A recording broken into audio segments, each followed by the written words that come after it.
India as a scientist in the Department of Organic Synthesis. In 2001, Professor Nath was appointed the NIH postdoctoral researcher at Indiana University Bloomington in the USA, where he worked there for 3 years prior to then joined University of Delhi as a reader. Presently, Professor Nath is working as a senior professor in the Department of Chemistry, University of Delhi. He has supervised more than 19 PhD students and published more than 100 research papers in reputed journals, including JACS, Organic Letters, Journal of Organic Chemistry, Inorganic Chemistry, Chemical Communication, European Journal of Chemistry, etc. In addition to various aspects of synthetic, heterocyclic, and medicinal chemistry, his current research is focused on novel antimalarials, antimicrobial agents, and peripheral functionalization of porphyrins and biomimetic metalloporphyrins to develop new phototherapeutic agents for application in photodynamic therapy. Professor Nath is a life member of Indian Chemical Society, Chemical Research Society of India, and the Indian Science Congress Association. Welcome, sir.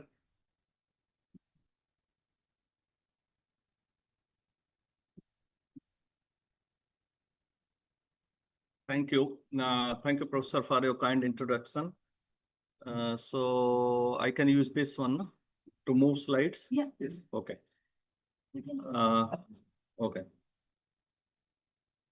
Okay, so my topic of presentation is eco-friendly strategies for various aromatic and heteroaromatic compounds of material and biological importance.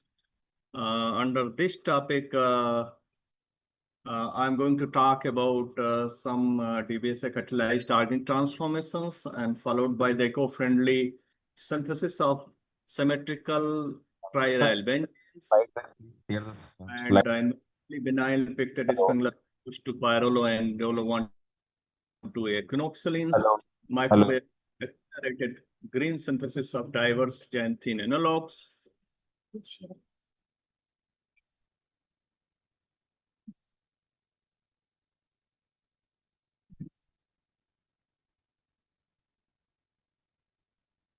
The online participants.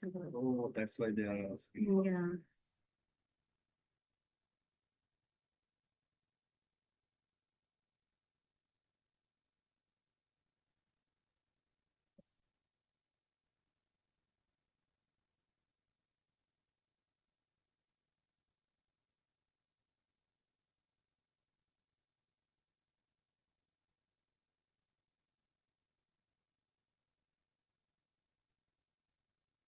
Okay, and I will also talk about on-water synthesis of 4th-hydrogen derivatives. Apart from this, I will also try to talk about the DBSA catalyzed synthesis of quinoline appended sulfonamides, which we have developed for as a anti-malarial agents.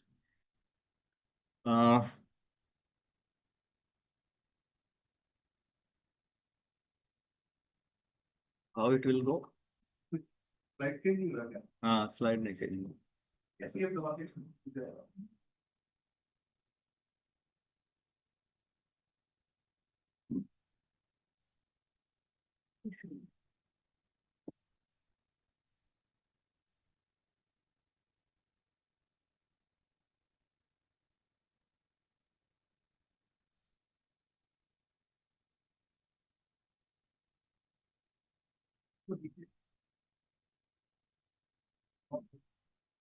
नीचे show अब दिखाओ.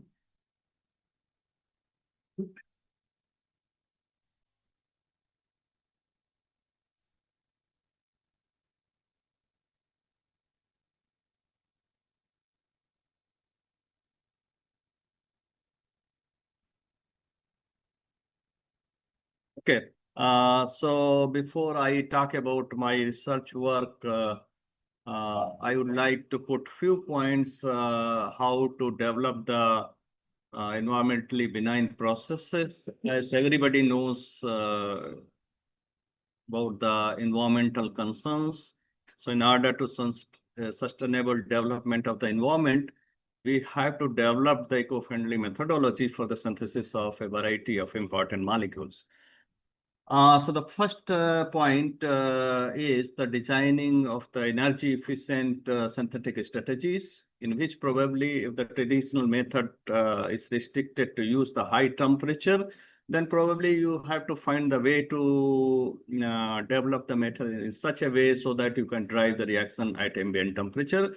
Secondly, you can substitute the toxic and flammable solvents by using water as a green solvents. And if the substrates are hydrophobic in nature, if you are not able to solubilize in water, then probably you can select the preferred green solvents.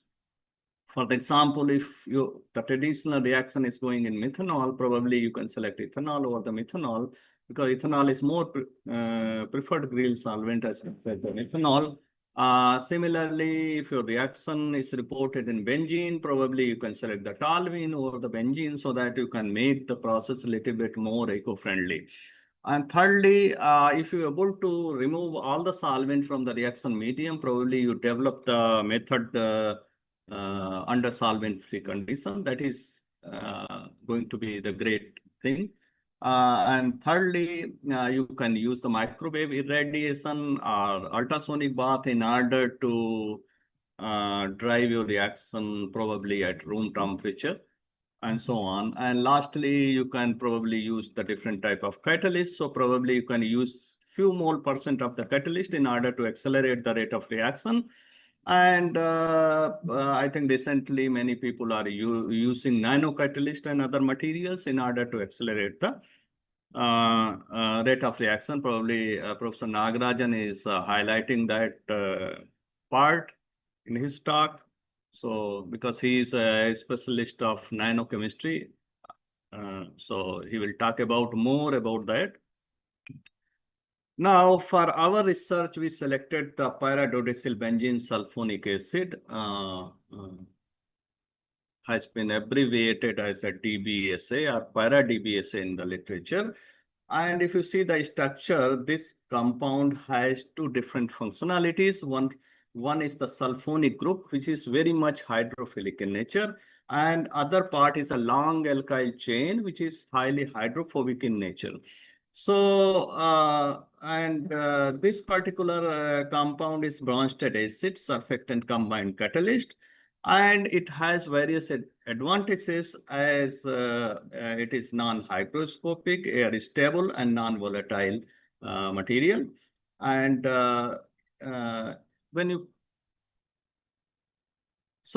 this is a schematic representation how the DBSA is going to work in your reaction. So if you have the organic hydrophobic substrates in water, once you put a para-DBSA, then what will happen? It forms the droplets type of structures. Because it has two different type of functionalities. One is hydrophilic, another is hydrophobic. So probably once it come in the contact of water, it forms the micelle type of structure. So all the hydrophilic groups will be outside and the hydrophobic groups will be inside. So you'll have two types of cavity. Exterior is hydrophilic, interior is hydrophobic. So possibly you can drive the water sensitive reaction inside the hydrophobic pocket of the DBSA by using water as a solvent. That's what the idea to select this particular chemical. So these are some of the previously reported methods in which people have used DBSA as a catalyst. So the one is the Monic reaction can be efficiently catalyzed by using DBSA, in which you can react aldehyde, orthoanisitine, and silyl enolates to get the Monic product. Similarly, other thiacetylation reactions and condensation cyclization reactions, and then even you can do the asymmetric synthesis of compound with very high enantiomer selectivity. So the first type of compound we have selected to synthesize 1,3,5-diaryl benzenes. The synthesis of these compounds has already reported in the literature, and you can find a variety of methods for making these molecules because these molecules are materially very, very important. You can find these type of structures in several electrode devices, resisting materials, conducting polymers, light emitting diodes, liquid crystalline materials, supramolecular architectures, and so on. So we thought the eco-friendly synthesis of these materially important scaffold is very, very important. That's what we started our research from here. And if you go back and see the literature, you will find three very common methods for the synthesis of these molecules.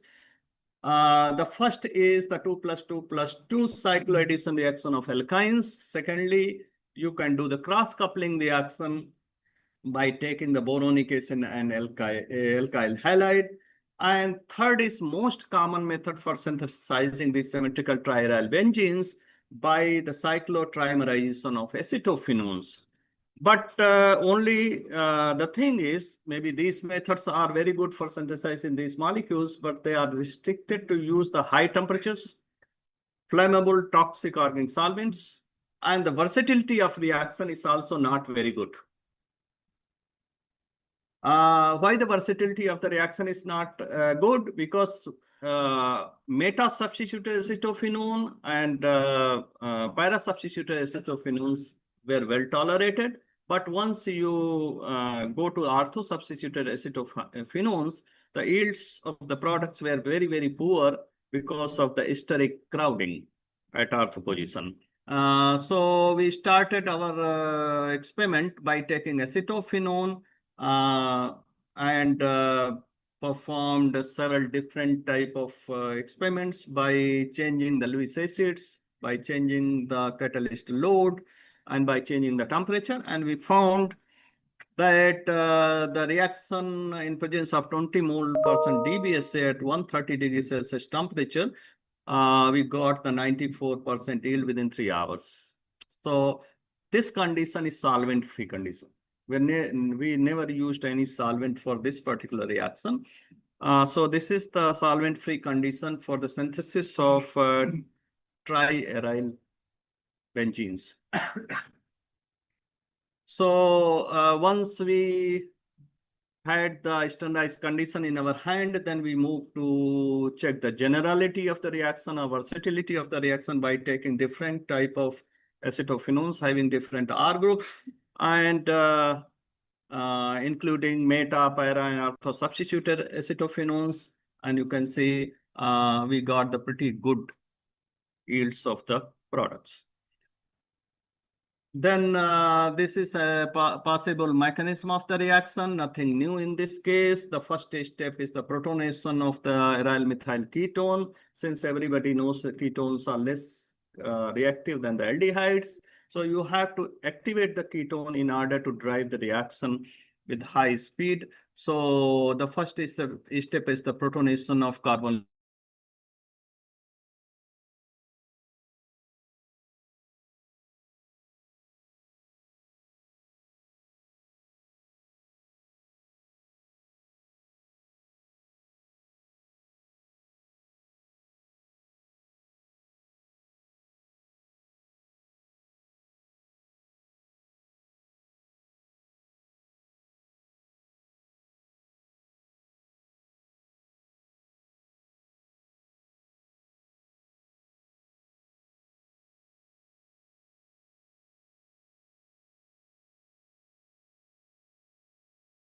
all these compounds by using NMR, mass, and IR, and all the chemical structures were established without any doubt. And then you can see different peaks. And finally, we also confirm the structure of these compounds by analyzing the X-ray, single crystal X-ray crystallography, crystallographic data. So this is one of the crystal structure of one of the representative compound, and you can see the structure is pretty clear. And we are able to publish this work in a French Society journal, CR Chemie. Then we focus our attention to synthesize various pyrrolo and dolo 1,2-A quinoxylene by using pictet Spengler approach. So again, if you see the literature, you'll find maybe 1,000 paper on this. And only the thing was people have used the flammable solvents, or probably the reaction temperature were very high. So we just thought we should develop the environmentally benign methodology for making these biologically active compounds, because they have demonstrated different type of biological activities. So in very first reaction, we have taken the aldehyde and reacted with orthopyrrole or indole substituted anilines in presence of DBSA in ethanol at 25 degrees Celsius. So all our reactions were conducted at 25 degrees Celsius. And in the first case, you generate the first dihydro compound that can be efficiently oxidized in presence of aqueous KMNO4. And everybody knows the KMNO4 is oxidant. But when you use the ketone, there is no chance to oxidize the compound. So you get only the dihydro derivative. And we did not stop here. Even we can utilize the acetylene compounds to generate a variety of spiro skeletons. And these are the reaction conditions we have tried. And the best condition was found to be the DBSA 10 mole% in ethanol. Within half an hour, we were able to get 89% yield of the desired product. After having the standardized conditions in our hand, we try to see the generality of the reaction by selecting different substrates, and we got the excellent yield of the products. Again, we have used spectroscopic techniques to characterize these molecules, and all the structures were well characterized. And I'm showing here one of the representative compound. And you can see the pyrrole protons, so H2, H3, H1. You can identify the characteristic pyrrole protons here.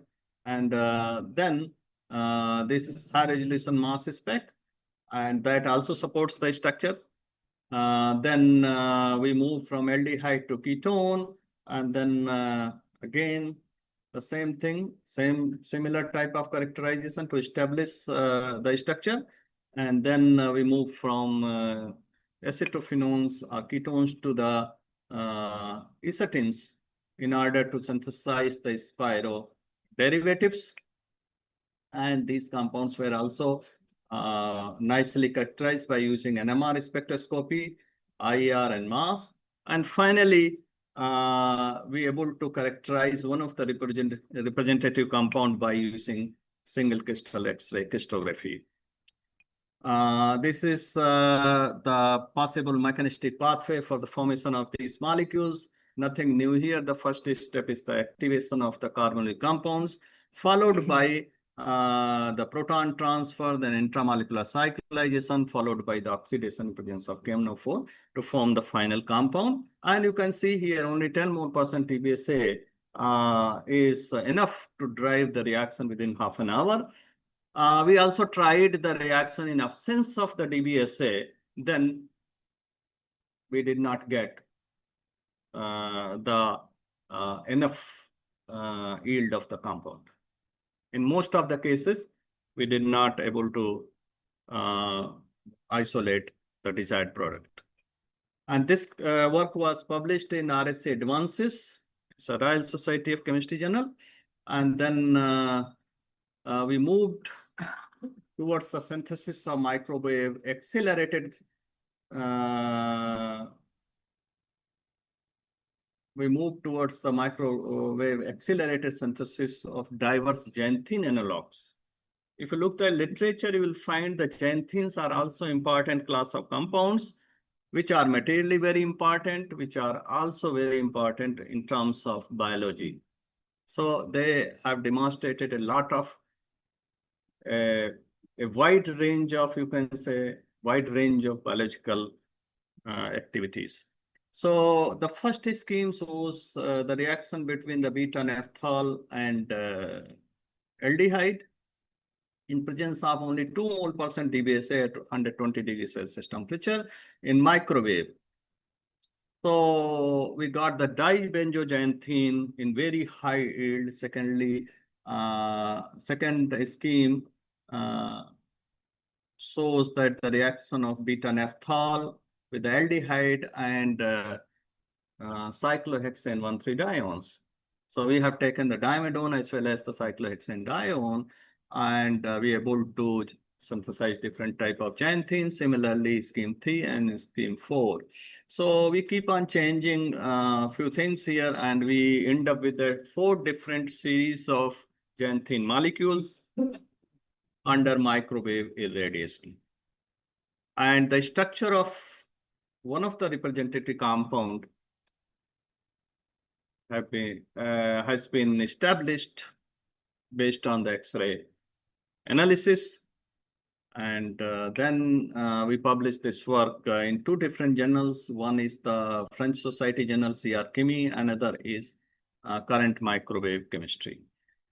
Then we focused our attention to synthesize biologically active thiazolidinone derivatives, where we have taken 3,4-difluoroaniline, and we reacted with parachlorobenzaldehyde and thioglycolic acid in presence of DBSA for 18 hours in water at room temperature. We end up with very good yield of this thiazolidinone derivative.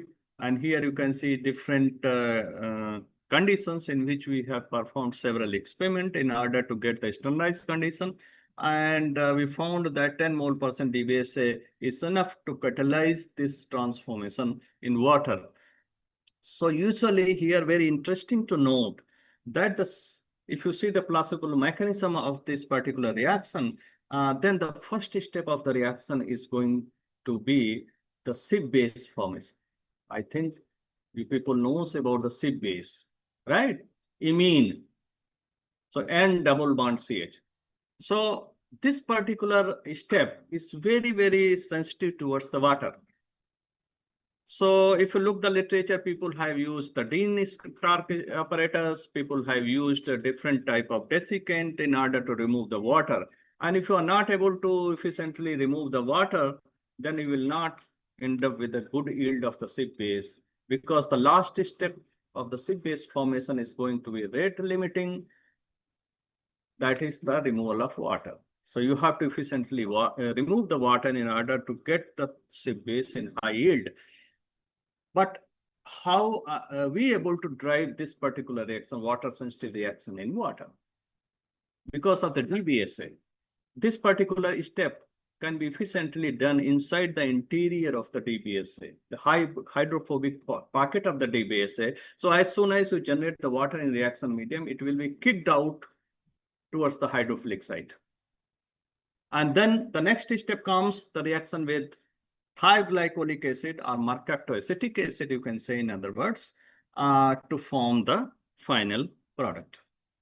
So we tried different substrates, and we found that our method is eco-friendly, and that can be done at room temperature.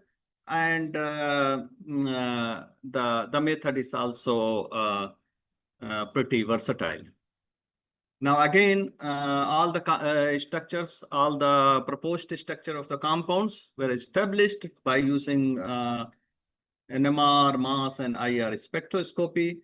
And then from there, we moved to synthesize the spirothiazolidinone derivatives by using sequential type of one-port reaction.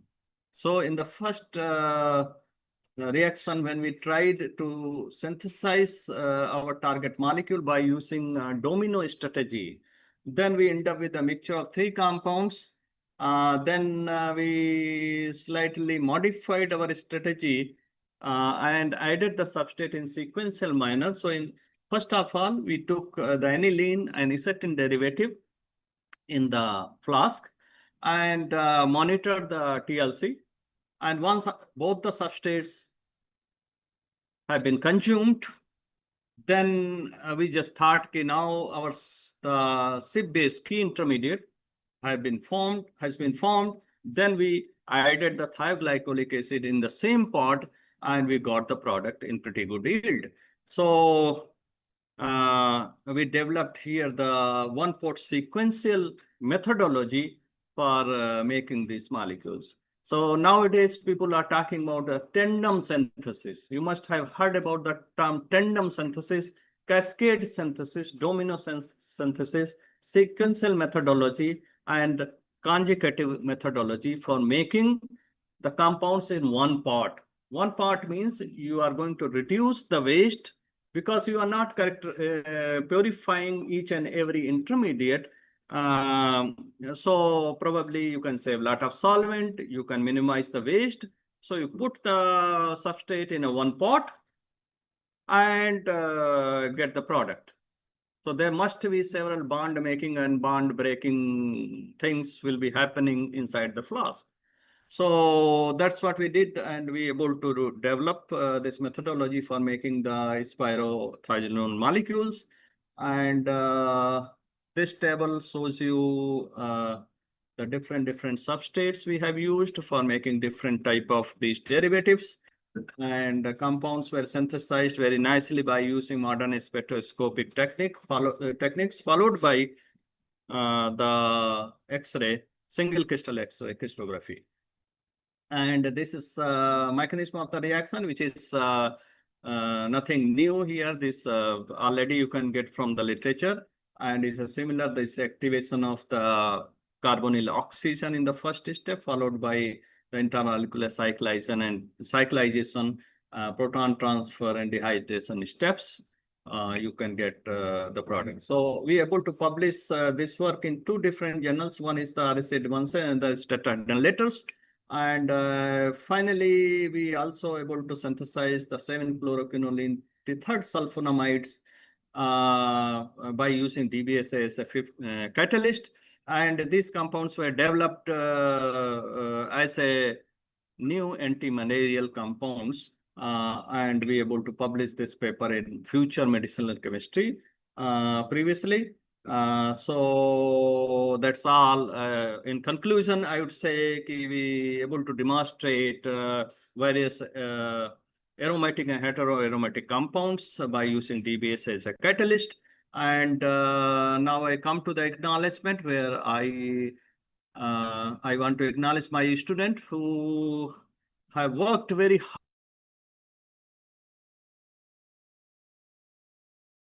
Neha Batra, then Dr. Isan Wadi, Dr. Jagmeet Singh, Dr. Avijit, and Asi Bhatt.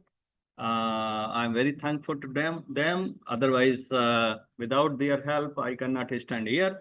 And I'm also thankful to Department of Chemistry, University of Delhi for providing infrastructure and other facilities. I'm thankful to USIC, University of Delhi for providing single crystal XRD, NMR, and mass data.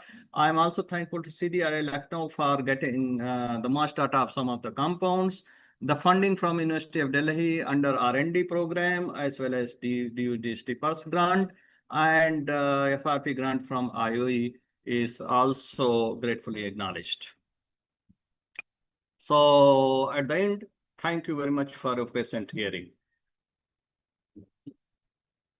If you guys having any question, you can ask Professor Nath. So this microwave, is it a traditional microwave? Or No. microwave? This is a reaction.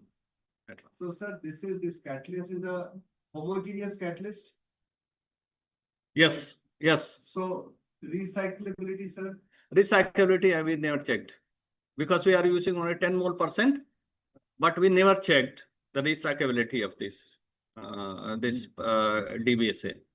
Can it be separated from your reaction mixture? Like, have you thought of a scheme to separate out the catalyst? Yes, probably. Yes, because this is catalyst, it must be in the reaction medium. So after extraction of the product, probably you can extract the DBSA out of the water because we keep on adding the water in order to quench reaction. So probably the DBSA must be present in water, so you can extract out, but we never did that. The concept diagrams like the single crystal XRD are at room temperature or? Yeah. Most of these Because the structure. concepts are matching. Yeah. We have limit. We have limitations. So most of the time we go at room temperature, but sometimes if it is required, then we go for low temperature. So some of the ordnance, even the structural carbons are very noisy, so- like the So the thing is, whatever in-house facility we have, we are using. I never gone outside to do anything. So whatever facility we have, so we are using and try to do and manage our things. Yes. But this water as a solvent, is it also acting as a catalyst? Water, Yes. no water. DBS. DBSA act as a catalyst. So it has the dual role. It activates the substrate in the first step and later on drives the reaction in hydrophobic pocket when you are doing the reaction in water. So that's why I put the title of the paper on water synthesis. So most of the time people will ask why it is on water synthesis. So that is the thing. Any more questions? So no organic solvent basically. So why is it green? Because there is no organic. No organic solvents, That is right? why it is green. Probably in few of the slides you must have noticed I have used ethanol, right? So in that case, some of your hydrophobic substrate, you cannot solubilize in water. So most of the time you will get the product, but you will not get the high yield. So you have to use the preferred grade solvents. It all depends on the reactions. But most of the time water gives more selectivity in terms of residue selectivity and in situ selectivity, but it all depends what type of reaction you are dealing with. If all questions over, I will request Dr. Anirban, please felicitate our speaker. Sir.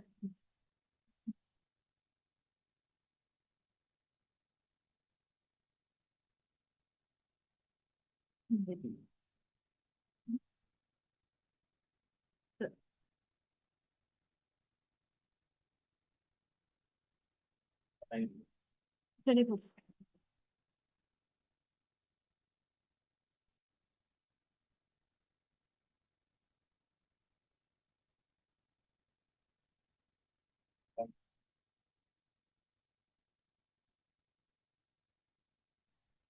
Yeah.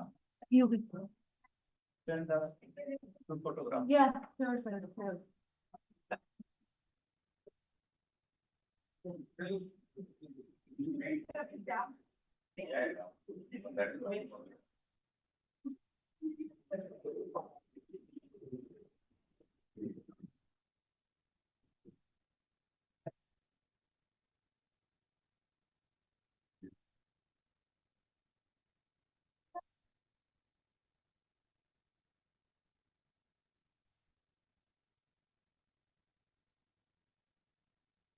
So now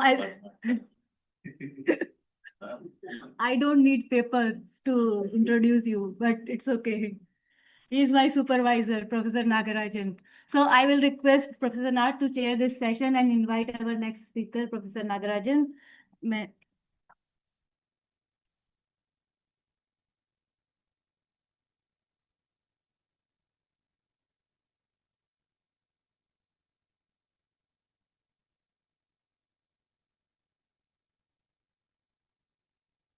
खुला तो नहीं है, open.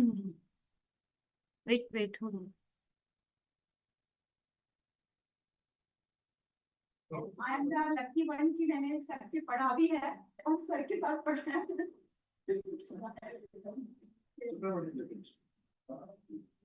ठीक है sir. I'm not doing it's also slides. Yeah. Okay. It's my pleasure, and I'm also happy to introduce Professor R. Nagarajan. He is not only my colleague in the department, at the same time, he is my good friend. And both of us joined at the same time in the Department of Chemistry, University of Delhi. So without taking much time, Professor Nagarajan is currently a senior professor in the Department of Chemistry, University of Delhi, after obtaining a PhD in solid state chemistry under Professor Bharat Ratna, Professor C.N.R. Rao, FRS at Indian Institute of Science, Bangalore. In 1993, he has extensive experience in material chemistry through visits to advanced countries, including France, Israel, and USA, and Japan. He has been awarded Distinguished Scientist at Vira 2016. He has obtained a silver medal for his outstanding contribution to material chemistry from Society of Materials Chemistry in 2023. He has been focusing his work on the chemistry of oxides, fluorides, and sulfides, structure property, correlation in these systems, layered hydroxide compounds, energy upconversion, and the optical and magnetic properties of the solids. He has supervised 25 doctoral students and 3 master students. He has mentored UGC Kothari Fellows, DST Young Scientist. He has more than 200 publications in reputed international chemistry journals. He coordinated the MTech program jointly in nanoscience and nanotechnology with the Department of Physics and Astrophysics. He has been an active reviewer for various journals published by prestigious publishers and associate editor of Bulletin of Material Science published by the Indian Academy of Sciences. His topic of presentation is host-guest chemistry within organic solids. With this brief introduction, I would like to invite Professor Nagarajan for his talk. Thank you. Thank you.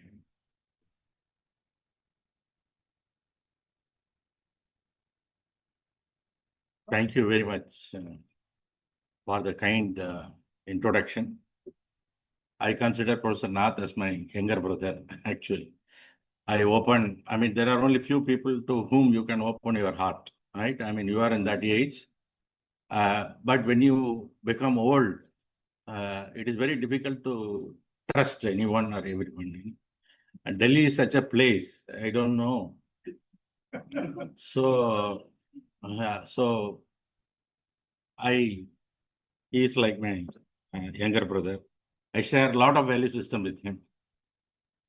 I thank the organizers for giving me an opportunity to discuss some chemistry which I have been doing. I think both of us are more or less similar, I believe. I don't know whether he has a Facebook account or not. I don't have any social media presence. I don't have either. So the problem is, if you want to reach the youngsters, that is the most important platform. Whether you publish in a scientific journal or not, the published paper should be uploaded in a Facebook or Instagram or whatever.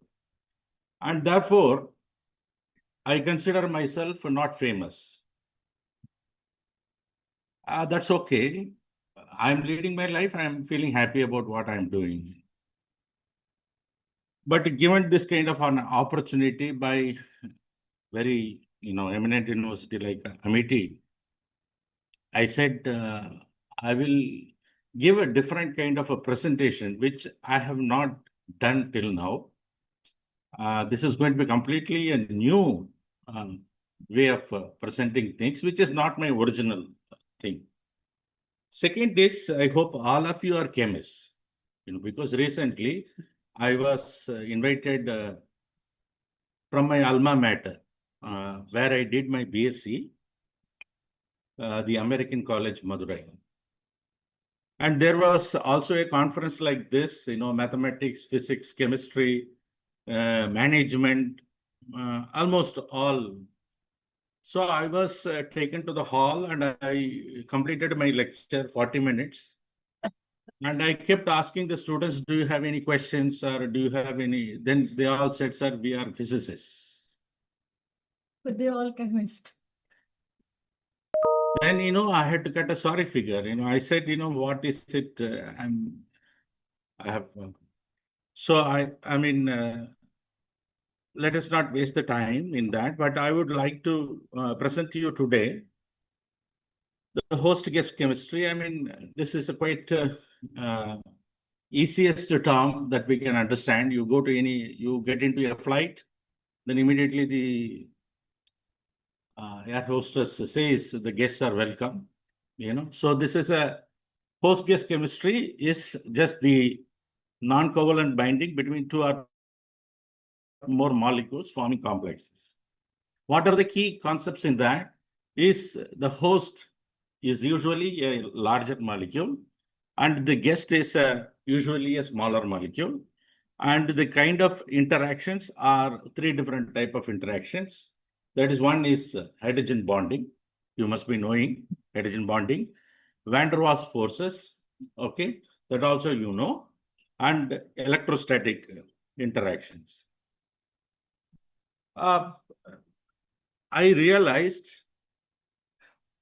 that the overall theme of the conference more or less directed along the organic chemistry lines, and therefore I picked up certain examples from organic chemistry, wherein to show that, as Professor Nath said, there is a hydrophilic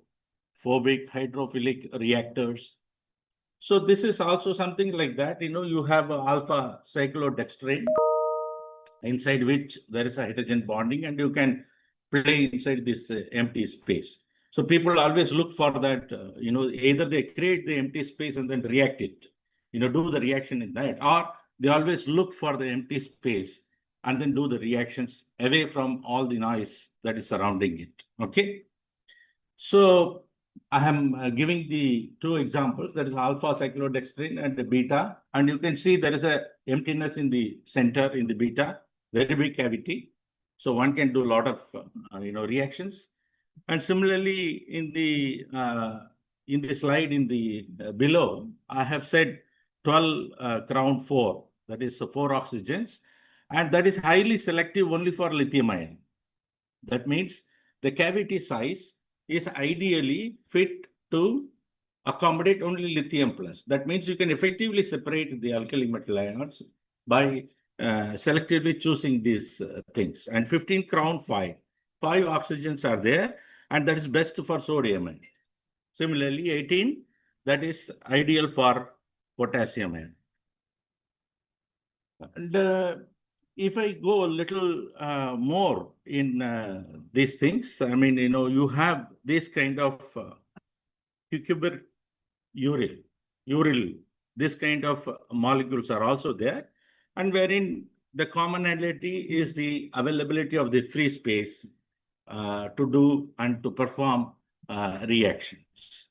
Okay, where are they? They are applied, where all these things are finding applications. Because without applications, almost 20 years back itself, blue sky research is over. That means, sitting with a pen and seeing at the sky and designing a problem and then, doing a research work is almost over. Now, everything is targeted towards an application. If it is not application driven, then that kind of research people are not willing to fund and people are not willing to do also. So what is the use of this kind of host-guest chemistry? Where all it is being applied, where all it is being used is first is drug delivery. I mean, a lot about this you must be, reading it in the newspaper or you must be visiting in YouTube things, and so you will be knowing that. And the second one is the molecular recognition. That means, if you want to selectively recognize a molecule, N triple bond N, such a very strong molecule, you can very easily do with this. And you can also use it as a sensor, I have shown certain, as a colorimetric sensor. I have shown it, but I don't know why it is not coming here. The fourth one is you can also use it as a catalyst.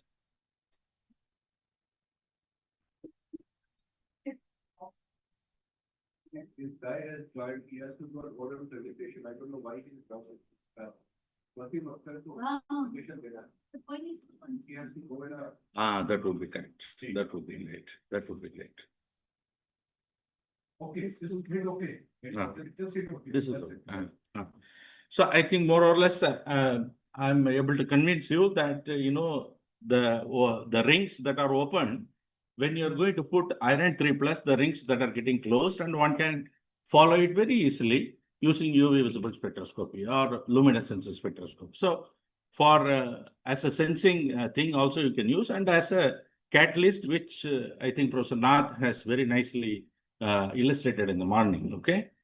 So there is, I'm just saying the historically, there is also a parallelly, people were worried about, I mean, these kind of organic molecules, they were very plenty in number.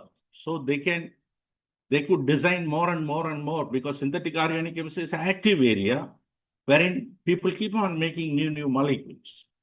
But in inorganic chemistry, we have to go with a certain set of thumb rules. You cannot just like that, keep on doing, because in organic chemistry, many things are dictated by the coordination, preference, many things are dictated by the ionic radius and all other things. So a simple thing is you take the silicate. Silicon belongs to the P block of the periodic table, and silicon prefers fourfold coordination. That means tetrahedral coordination. Okay. And silicon tetrahedra, and there is also aluminum. Aluminum is in the group 3, right? So it is also going to prefer, because of its very small size, it is going to prefer fourfold coordination. And therefore, if you mix these two in the fashion that I'm showing, if you are going to mix one tetrahedra, if you're going to make one of the oxygen that is going to be common between one tetrahedra and the another tetrahedra, then you are going to make a framework. Okay. What is your glass? Glass is nothing but sodium silicate, right? So like that, this kind of, so there are many, see, like organic chemists, they are developing big molecules. Here we, inorganic chemists, what we try to do is, we modify the things in such a way, the mode of coordination we change.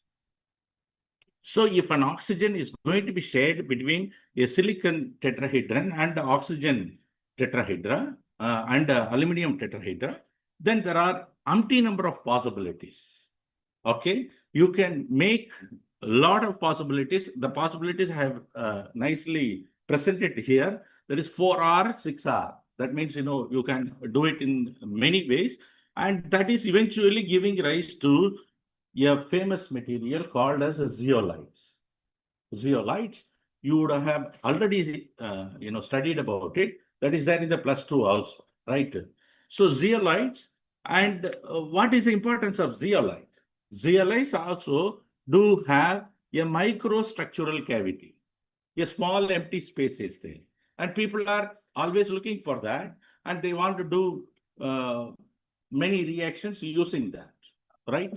So what are the applications of the zeolites? I have highlighted here. You can do for water treatment. You can use it in agriculture, horticulture, and antioxidant. And you can also do it in petroleum refining, gas purification, n number of applications.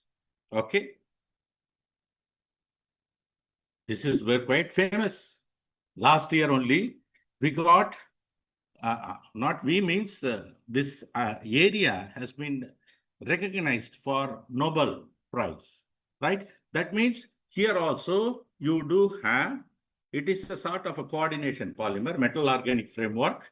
It's a class of coordination polymer consisting of metal clusters, also known as the secondary building units, coordinated to organic ligands to form 1, 2, or 3-dimensional structure that are usually porous. So they are also looking for empty space.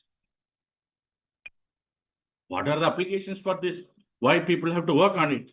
It has multiple applications: gas storage, batteries, supercapacitor, electrocatalysis, photocatalysis, a lot. It can be useful. Okay. It is also useful as a sensor, metal organic framework, by properly tuning the proper choice of your metal ion and proper choice of your linker can modify its properties, and then you can use it as a sensor. This is a long time back chemistry, which is already forgotten by so many people. This is a chemistry. This is called as staging compounds. Staged compounds. What are all these black colored sheets that you are looking at? They are nothing but your graphite. Graphite shows very high graphite, graphite is very soft, but diamond is very strong. Okay, why graphite is soft? It sticks onto your hand. If you touch the graphite, you can be sure that all your things will become black. Why it sticks? Because it is a layered compound. You apply talcum powder, it is sticking to the face. Why? Because that is layered compound. So if anything is layered or not, that means you can see it, you can visualize, you can feel it if you are touching with your hand. So this is called as a alkali metal intercalation. So intercalation, what is intercalation? Graphite, the graphite layers are there. In between the layers, you do have van der Waals forces. And when I started saying that all these interactions, if you just go back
neurodegenerative disease drug discovery. He has authored 650 plus publications with over 25,500 citations with the H index 75 and is ranked among the top 2% scientists globally. Professor Hassan is a fellow of Royal Society of Biology, Royal Society of Chemistry, and a recipient of Professor Rita Mulharkar Lecture Award. He is widely recognized for his contribution to interdisciplinary biomedical research and mentorship. His topic of presentation is integrated AI docking framework for accelerated structure-based drug discovery, open source tool for multi-target docking and ADMET analysis. With this brief introduction, I invite Professor Hassan to deliver his talk. Thank you very much, sir, for giving kind introduction. And it's my pleasure to interact with the students of MIT University. And thankful to Dr. Seema and other colleagues, Dr. Anirban. So for inviting me, Pooja, just forget her name. Immediately strike Nikara. So I'm very much associated with this university from I think more than a decade, perhaps. So today I'm going to talk you different things. I think I could remove this. Yes, and this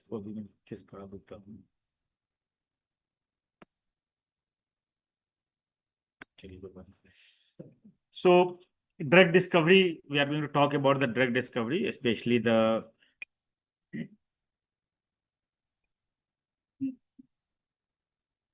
okay. So if you can see, especially I'm talking in the terms of the marketing point of view, that the drug discovery field is going to evolve much more progressively, and every year you can see billions of dollars companies are spending because of the high demand and the emergence of the new types of diseases, infections, and also the antimicrobial resistance. And if you can see that the top bunches of the companies, they are involved in this process.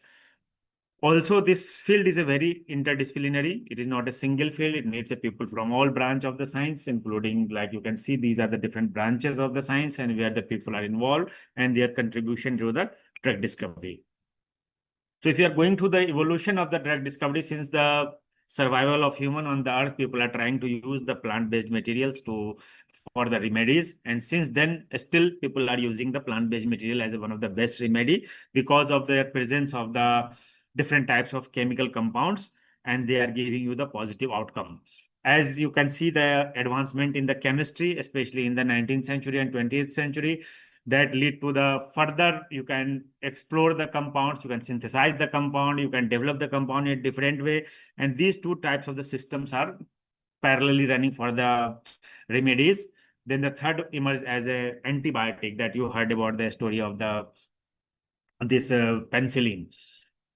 But what happened that in all the three stories, you can see parallelly that whatever the compound you are using for the treatment, if you get the positive outcome, you treat it as a drug molecule.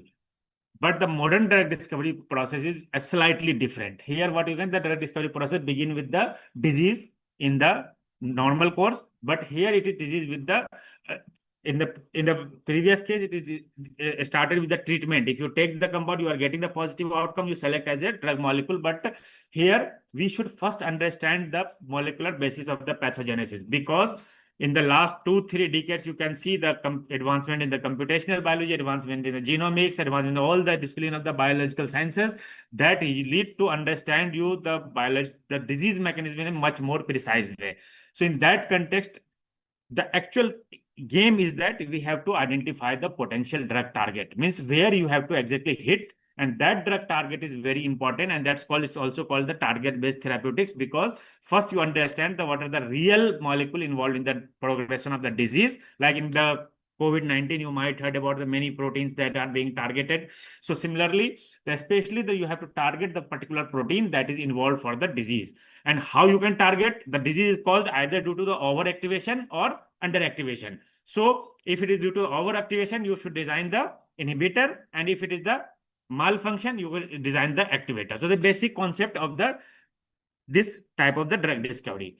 Now coming to the target identification, this is one of the most important part of the drug discovery and most complex part of the drug discovery. It involves a lot different fields, integration of many fields from genomics, proteomics, bioinformatics, and many different disciplines. And ultimately, but this is one of the bottleneck, because if you select the right target, then you can only be able to design the good type of the drug molecules.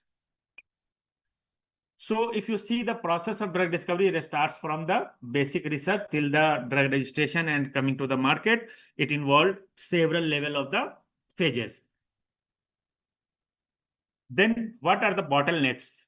It looks okay, चलो 15 साल लग रहे हैं तो 15 साल में तो बहुत सारी ड्रग आनी चाहिए, but it is not looks very similar because it has a large number of bottlenecks like the high failure rate at the clinical trial, target identification validation, poor predictive preclinical models. Then the data complexity and integration, you can see something in mice, but it cannot be directly translated into the human, and there are many more things could be taken. Now, the emergence of artificial intelligence has at least helped to cover these bottlenecks. How it can be covered? Because now you have a large number of data sets available. Even if you have the data of the clinical trials failed drugs. So why these drugs are failed at the clinical trial? We have that data. So accordingly, we can be now if you use the AI-based method, then our process could be much more reliable, much more faster, and much more accurate. So just I'm giving you the brief snapshot about my lab. My lab is having the different, we are working on the 4 different disciplines. First part is the computational modeling, where we use the computational biology to discover the drug molecule. And during the course of time, what I realized that the most of the people who are not from the bioinformatics, they are facing a lot of problem by using the bioinformatics software. So then we started developing our own software, especially for those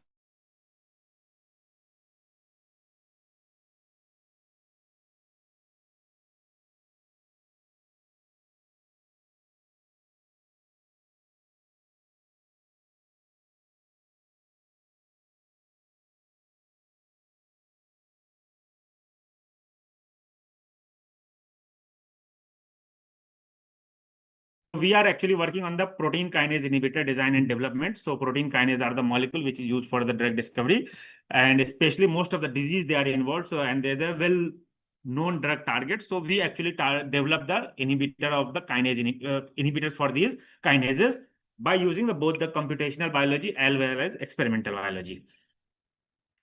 Then we also use the genomics-based study to discover the potential drug targets that I told you earlier, that if you have the genomic data, we can develop the drug targets as well as the biomarker of the disease. That part we are working.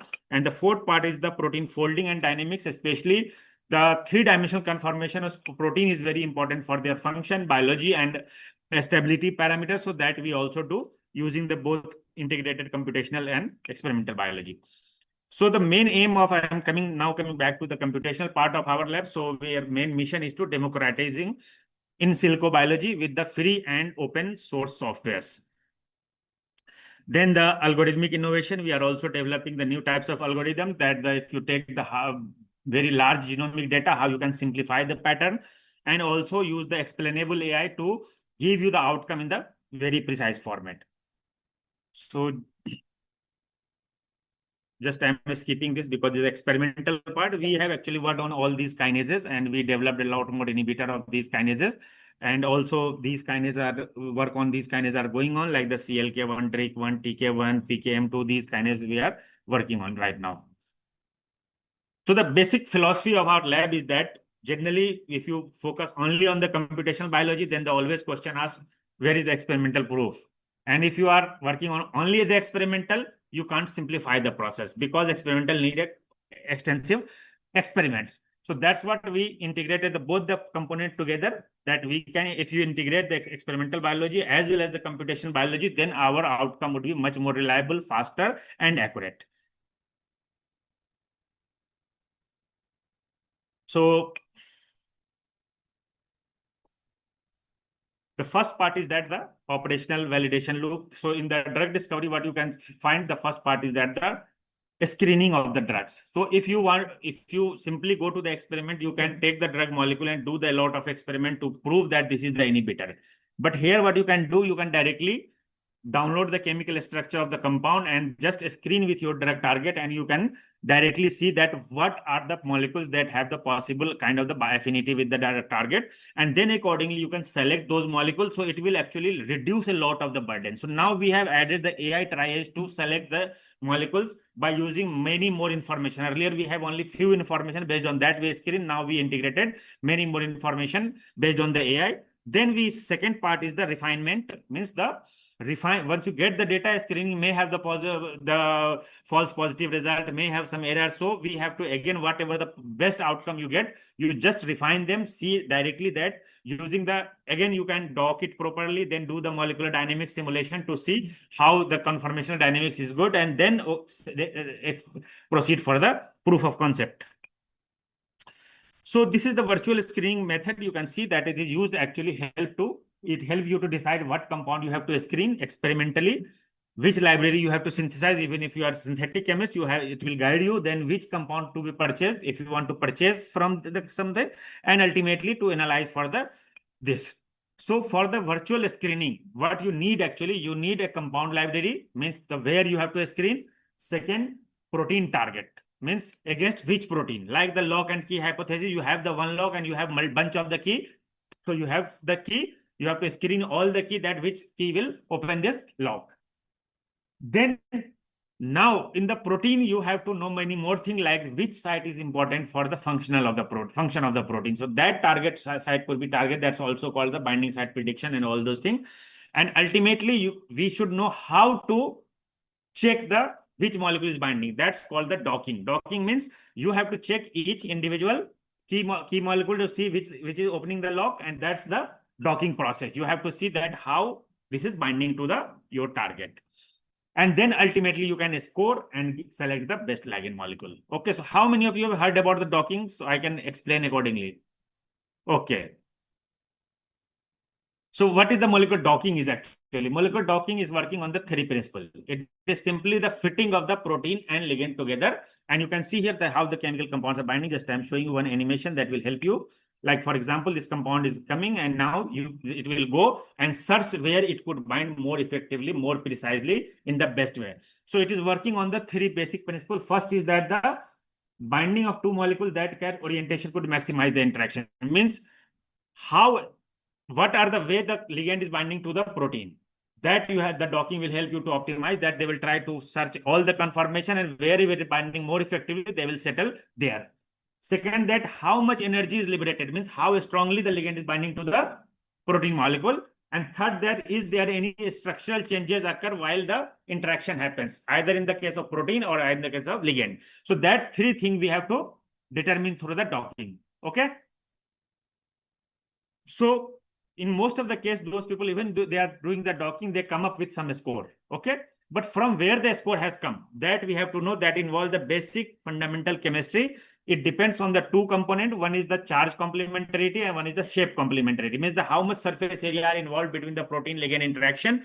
And second is the what kind of bonds are formed and how many bonds of particular type of the bond is formed. And you know that even if you talk about the hydrogen bond, the strength of hydrogen bond is depending on the electronegativity of the atoms, then the distance, then the bond angle, all these parameters. So it will actually empirically calculate all these features, and then it give you the one score in the form of that is called the delta G bind, or you can say that is the score of this one.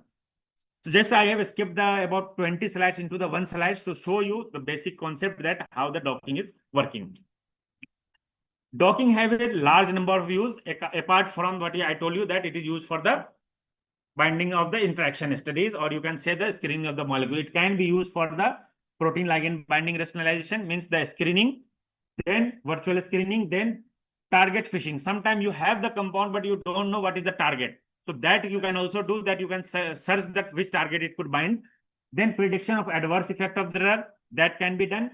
Polypharmacology, one drug, multiple diseases, that can be done. And also for the drug repurposing, the same drug can be used for the different diseases. So this is the actually use of the docking. If you know the concept, then you can use anywhere you can want. So what we found that, so in this regard, we have developed this software that's named as the InstaDoc, and that was we published in 2021. And since then it is in the open web server, and you can download directly. It is available on my web page. And so far it is having the more than 5,000 downloads, 3,300 citations, 250 different labs are using this. And this is the name as the single click user interface. Means you just click on the start button and it will do the docking. So why we need this kind of software? So I told you initially that those students, those person who are not from the bioinformatics background, they feel a lot of problem. What problem they actually, if you want to do the docking, what you will do, those who have done, you have done which software? Autodoc. So Autodoc में क्या करते हैं? First you have to take the ligand, you have to assign the charges, define the rotatable position, then you have to do all these steps, right? Second, take the protein, you have to do all these things, add essential hydrogens, load charges, merge lone pair, everything you have to do manually. Then you have to design the grid where you want to do the docking, and all these parameters you have to feed it, and then you can be able to run the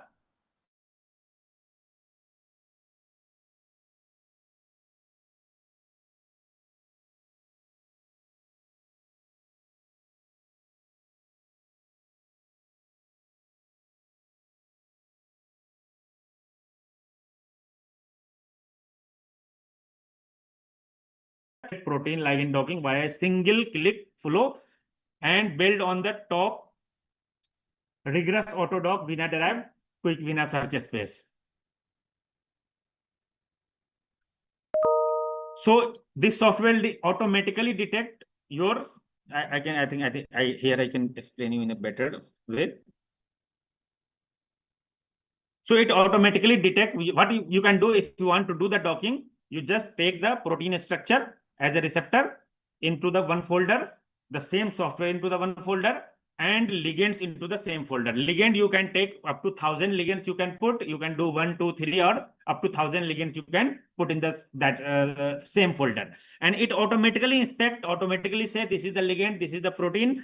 It automatically generates the grids, and it execute the processing, and it will give you the ultimately rank you the all the compounds. You can see here like this.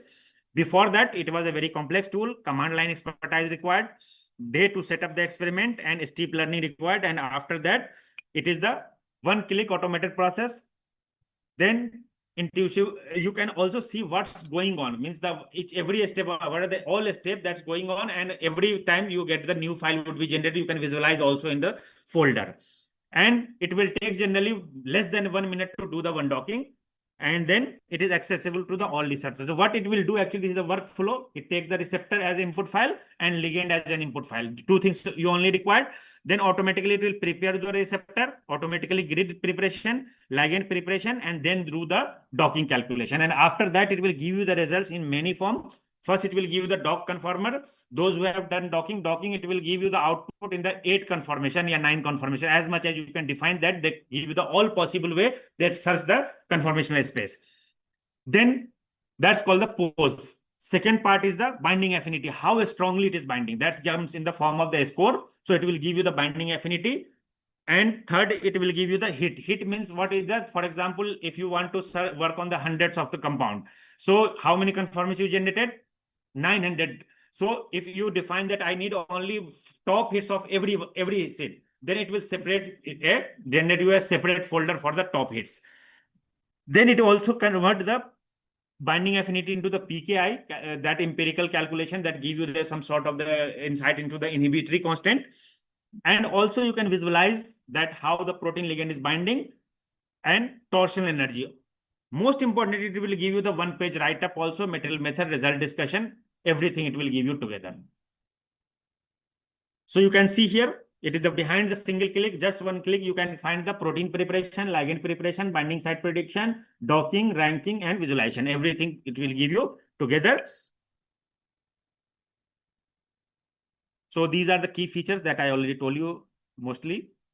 So it is user-friendly, virtual screening, export the filtered results separately, then onboard visualization and brief write-up. It will generate you one Excel sheet. For example, if you have thousands of the screening, they will rank all the compounds. You can select top hits, top 20, top 30, as many as. It will generate you the Excel sheet also for the separate purpose. It is also having the visualization. If you want to visualize how the protein ligand is binding, you can just import the file and you can see like it will give you the visualization here. Then the most common question everybody asks, if it is freely available, it is so faster, then how good is compared to the other software available in the market? So we compare with the most of the top software available in the market, and we found our results are as good as the predicted by the other software. Basic thing that we have added the automation. So these all softwares are not all are just manual. You can do one by one. Here you can do the automated. Automated है, लेकिन उसके और दूसरे सारे limit है, वो online version पे आप कर सकते हैं, जो आप डिफाइन करते हैं उसमें फिर आपको बहुत सारी और लिमिट्स नहीं होती, ये सेपरेशन और ये बहुत सारी चीज नहीं होती है। ये इंस्टॉल कर सकते हैं, स्टार्ट अलोन जी, इंस्टॉल करना, इसको बस डाउनलोड करना है और ये आपके कंप्यूटर इंस्टॉल भी नहीं होता, ये जस्ट लाइक आपके इस पे स्क्रीन पे आ जाता है। अदर रिक्वायरमेंट्स क्या है कंप्यूटर? सिंपल लैपटॉप, कंप्यूटर कोई भी। यूजर नहीं लिखा इसमें, तो इसकी जो एल्गोरिथम है वो ये ऑटोडॉक वीना की है, इसको हमने सिंप्लीफाई किया है, just everything could be automated. Source code freely available है? Yes it is available. इसके अलावा this software is also use for the different purpose. कई बार आपको एक पर्पस के लिए सॉफ्टवेयर यूज करना होता है। फॉर एग्जाम्पल ये जिस पर खाली आपको रिसेप्टर प्रिपेयर करना है किसी और पर्पस के लिए, ligand configuration generate करना है, ligand preparation करना है, file convert करना है. कई बार एक file format दूसरा software recognize नहीं कर रहा, तो any file format you can convert it. Hit identifier होता है कि आपको separate करना है hits को. वीना स्प्लिटर, जैसे आप लाइब्रेरी स्प्लिटर आपने लाइब्रेरी डाउनलोड करते हैं, किसी और फॉर्मेट में डाउनलोड होती है, इसमें आप सेपरेट करना चाहते हैं कि थाउजेंड्स के बैचेस बना दो, that it can do. Most importantly those are not from the structural biology, they face a lot of problem कि प्रोटीन के स्ट्रक्चर जो ये है कोऑर्डिनेट, उसमें है क्या छुपा हुआ. And most of the time, those who are not a structural biology, they are unable to find the errors in the protein structure. So it will inspect your PDB and tell you all the what kind of the errors you are have the in the protein structure. So now coming back to, so this software is already in the market, people are using, and even I have published more than 200 papers on the same software, and all are experimentally validated. So I can say easily that this is the experiment, whatever we have done the prediction, it can also be the experimentally validated. So now coming to the market of the AI. So you can see that AI have just in 1 year or 2 years, they have just, you can see the enhanced field so remarkably. And now all the top companies are also coming to the drug discovery. Those who are from the well known for the computer and all those things, they are now coming to the drug discovery, because people are assuming that the drug discovery process now be much easier, because we have a lot of data sets here. So we can be able to cross the limits, the bottlenecks, what I told you about that, based on the AI. So we have developed another version of this software that's called the OmniDoc. So OmniDoc containing the two parts. Here, in the previous version, we can dock only the protein structure, but here we can dock the protein, DNA, and any types of the biomolecule structure can be docked here. And apart from that, this is the GPU enabled software. So here you need the GPU based computer, but the screening rate is very high.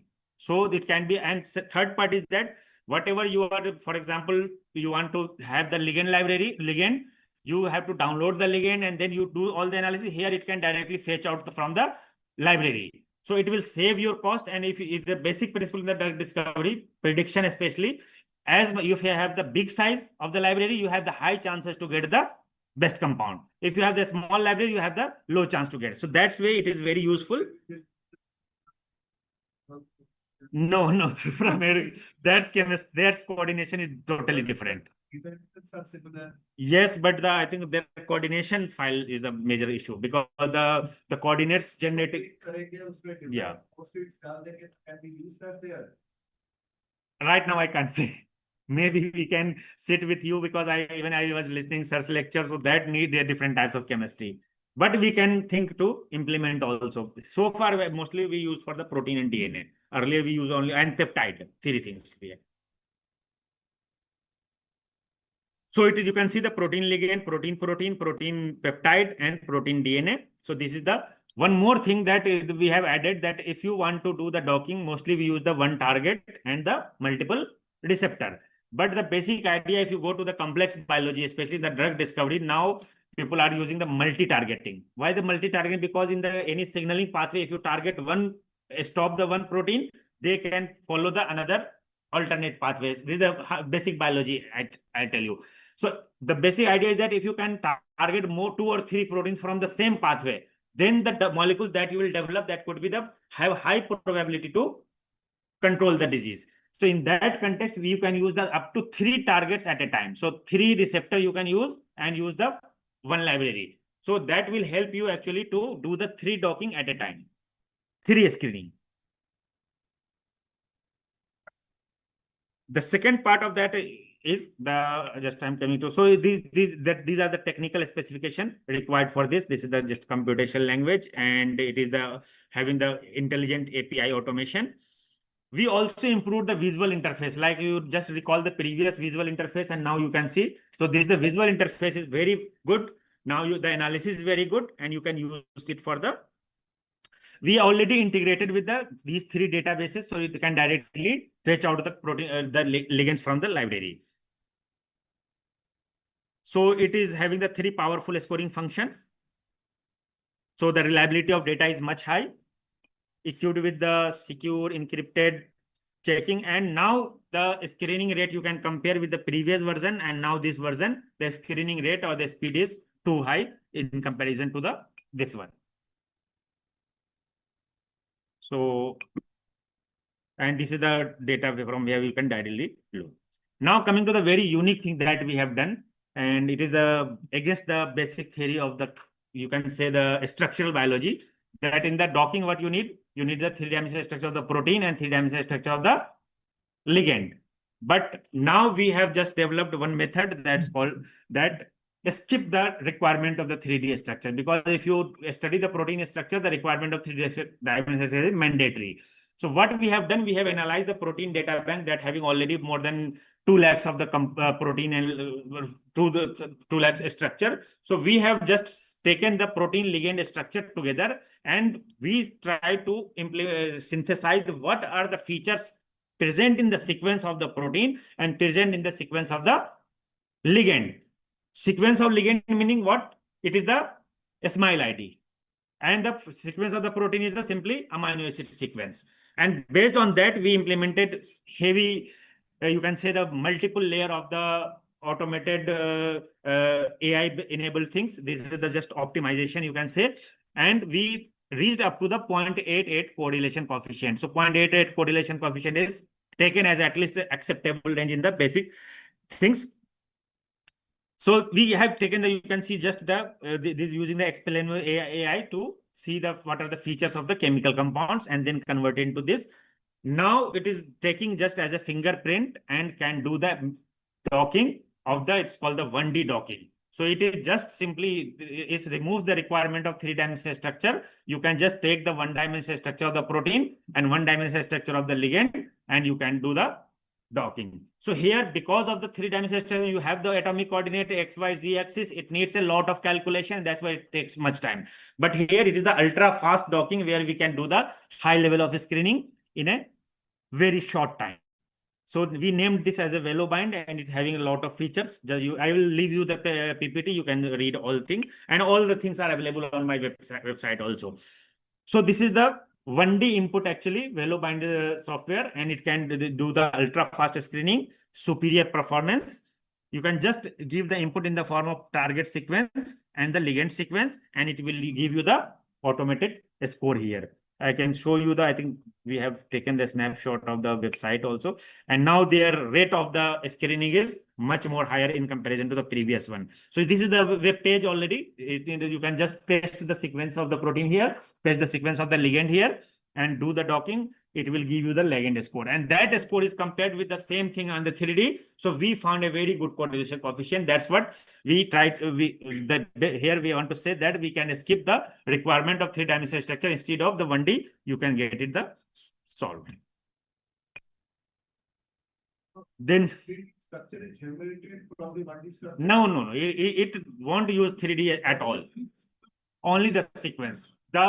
We have just taken all the features what are hidden in the protein ligand interaction in the form of the PDB, and then AI-based method used to take in all these parameters, and now this is taken as a positive control to check, make the regression coefficient much more higher, and now yes. So over and over it will get better and better. Of course, yeah.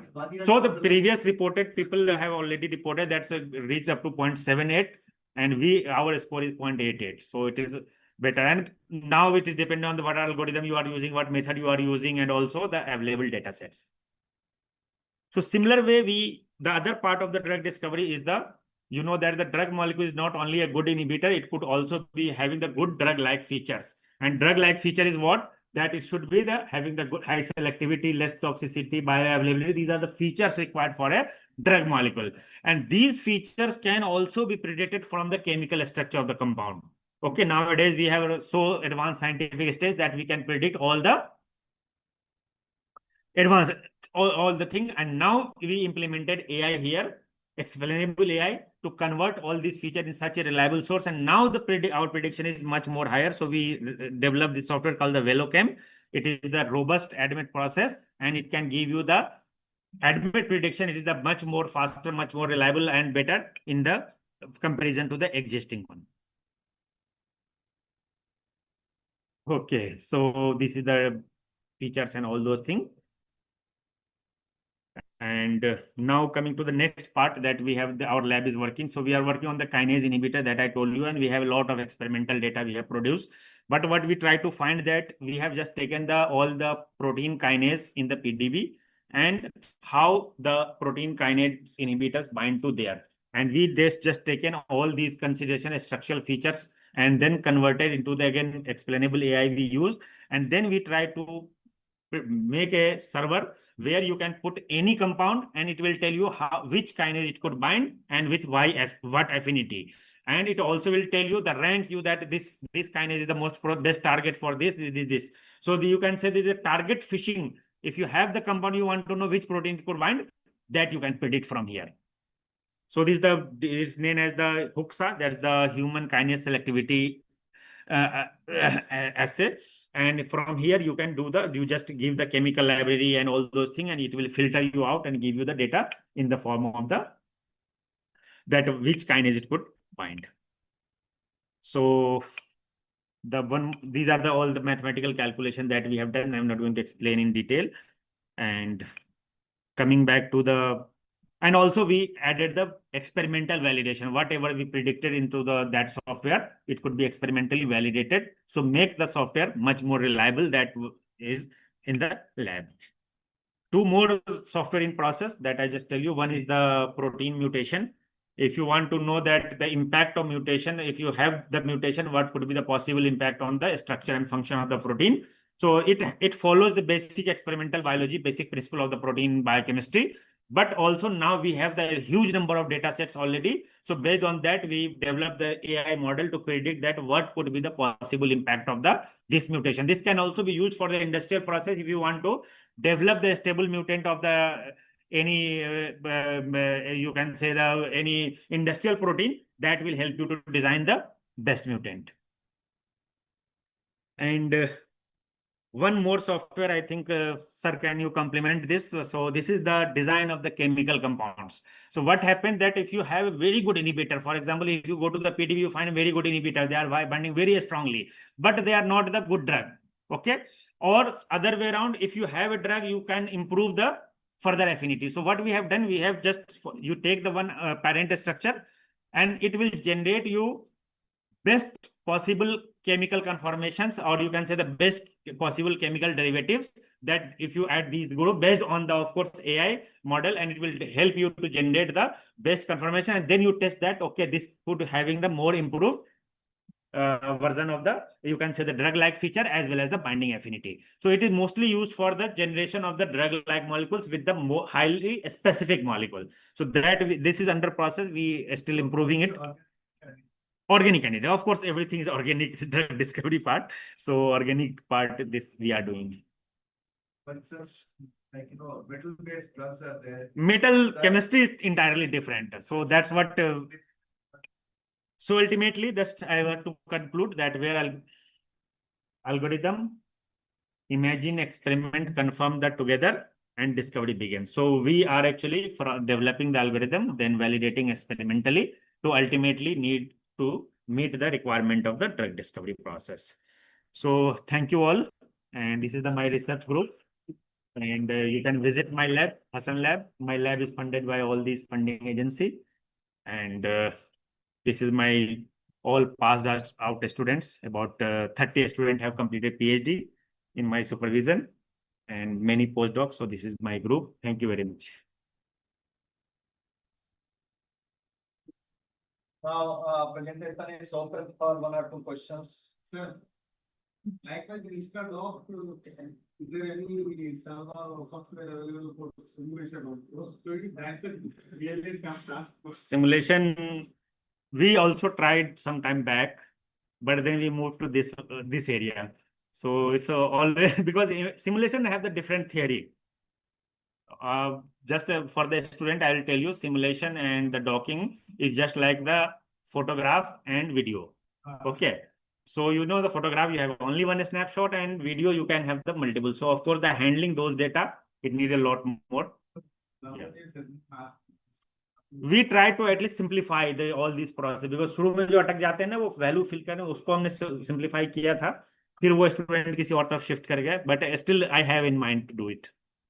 Maybe you can have one ticket that various configuration of the protein and different snapshot when you specify. No, there are many things involved because there is, I mean, the working modality is entirely different from the docking. That's what. The grid selection. What we have described. Generally, it's like the either the Yes, the literature or the blind. No, grid selection, I'll tell you I'll give you the very clear concept. Always use the blind docking. Don't select the grid. आप पूछोगे क्यों ऐसा करेंगे? Because docking is a prediction. Okay, so simply prediction, you ask your ligand to go and bind in your own way.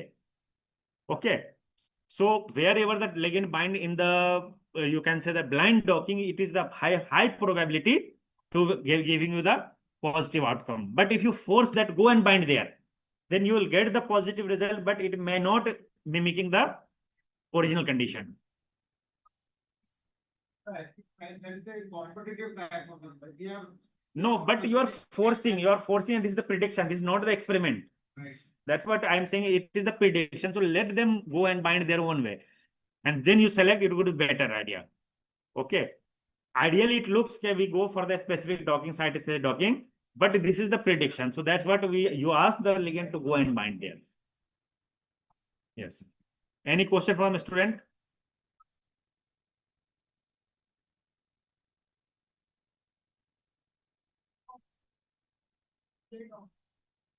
So at what extent? Correlated. Prediction ज्योतिषी शास्त्र जो होती है ना, उसकी एक लिमिट होती है, लेकिन ज्योतिषी जितना आप अपने बारे में इंफॉर्मेशन बताओगे, ज्योतिषी शास्त्र की प्रिडिक्शन उतनी अच्छी होती है, यही होती है ना. तो आप जितने एक्सटेंसिव स्टडी करोगे डॉकिंग आज के डेट में, because it is as much as reliable to the experiment. Okay, because you know the basic chemistry. Problem क्या होती है डॉकिंग में कि मोस्ट ऑफ द स्टूडेंट जो होते हैं या तो कंप्यूटर साइंस के होते हैं, उनको प्रोटीन स्ट्रक्चर की नॉलेज नहीं होती है, वो गड़बड़ कर जाते हैं. कि फील्ड नहीं होता, कोई बॉटनी का है, कोई जूलॉजी है, कोई किसी फील्ड का है. इसके लिए क्या होता है, आपको एक तो केमिस्ट्री की अंडरस्टैंडिंग बहुत अच्छी चाहिए. ओके, दूसरी बायोलॉजी की अंडरस्टैंडिंग चाहिए. तो आपको अभी मैं 1 घंटा का लेक्चर खाली इस पे देता हूँ कि डॉकिंग के रिजल्ट को कैसे आप यूज करेंगे. क्योंकि उसमें क्या होता है, आपके पास जो हिट आई, पहली हिट आई आपने यूज कर लिया सीधा सीधे, वो नहीं करना है आपको. सबसे पहले मैं एक कुछ फंडामेंटल कॉन्सेप्ट बता दे रहा हूँ. जब भी डॉकिंग करना हो, उस प्रोटीन का स्ट्रक्चर पब्लिश हुआ पड़ा है, किसी भी पीडीबी आईडी होगी, पीडीबी आईडी का स्ट्रक्चर पब्लिश है, पहले आप उस पेपर को पढ़ो. उस पेपर में उस प्रोटीन की पूरी डिटेल दी होती है कि इसके एक्टिव साइट कौन है, कैटालिटिक साइट कौन है, कोई कौन कौन सा इंपॉर्टेंट रेसिड्यू है, कोई लूप है तो उसका क्या रोल है. Means you understand the biology of that protein. Okay, फिर आप डॉकिंग करो, आपको खुद ब खुद कुछ और नजर आएगा. तो ब्लाइंड डॉकिंग का मतलब कि ब्लाइंडली नहीं करना है docking, you at least read the structure. फिर उसके बाद एक्सपोर्ट होता है डेटा. अब आपने क्या किया, टॉप हिट को सेलेक्ट कर लिया, मान लिया कोई जरूरी कि टॉप हिट ही आपकी जो है एक्टिव साइट, तो आपको एनालिसिस करना हो सकता है एक्टिव साइट से कोई और बाइंड कर रहा हो, तो you need a lot more. फिर उसके ये आपका प्रेडिक्शन है ना, अल्टीमेटली तो आपको वहां देखना है, लेकिन एक्टिव साइट पे बाइंड कर रहा है तो इट मींस कि that can be have the high reliability to give you the inhibition. अब क्या, ये इसलिए पढ़ना बोला, किसी प्रोटीन में क्या होता है कि कहीं और कुछ बाइंड करता है, स्टॉप यहाँ एक्टिविटी करता है. ठीक है, तो आप अगर पढ़े रहेंगे उसको तो आप कहेंगे ओके ये इस लूप को जाके बाइंड कर रहा है, इसकी डायनेमिक्स को चेंज कर रहा है, दैट्स व्हाट एक्टिविटी यहाँ पे चेंज हो रही है. So that's what you need to study. और सेकेंड चीज के एनालिसिस जो होती है ना, इसकी जो पूरे स्ट्रक्चर प्रोटीन लिगेंड, ये एनालिसिस आपको आनी चाहिए. ठीक है, ये सारी चीज रहेगी. फिर डॉकिंग के बाद अब आप एक्सपेरिमेंट करते हैं, एक्सपेरिमेंट करने में हम 6 महीना लगेगा ऑन एवरेज, अगर हम करें तो 6 महीना लगेगा. आप सिमुलेशन से कर लो कंफर्म. सिमुलेशन में आपको और कंफर्म, जब जो डॉकिंग के बेस्ट रिजल्ट आते हैं ना, उसको फिर हम सिमुलेशन से ये करते हैं. Because now you are having 200 500 nanosecond, अगर वो लिगेंड वहीं पे स्टेबल पड़ा हुआ है, इसका मतलब ये करेगा. ठीक है, तो you have many thing to you can say complement your finding. Okay, तो ऐसा नहीं. अब आज की जो साइंस इतनी एडवांस हो गई कि डॉकिंग आज की डेट में, पहले क्या होता था कि आज से 10 साल पहले लोग, खासतौर से जो एक्सपेरिमेंटल बायोलॉजी वाले होते हैं, वो कहते हैं अरे ये तो बस बकवास है, ये तो लोग डेटा बनाने के लिए है. But now it is much more reliable. You need to explore the things.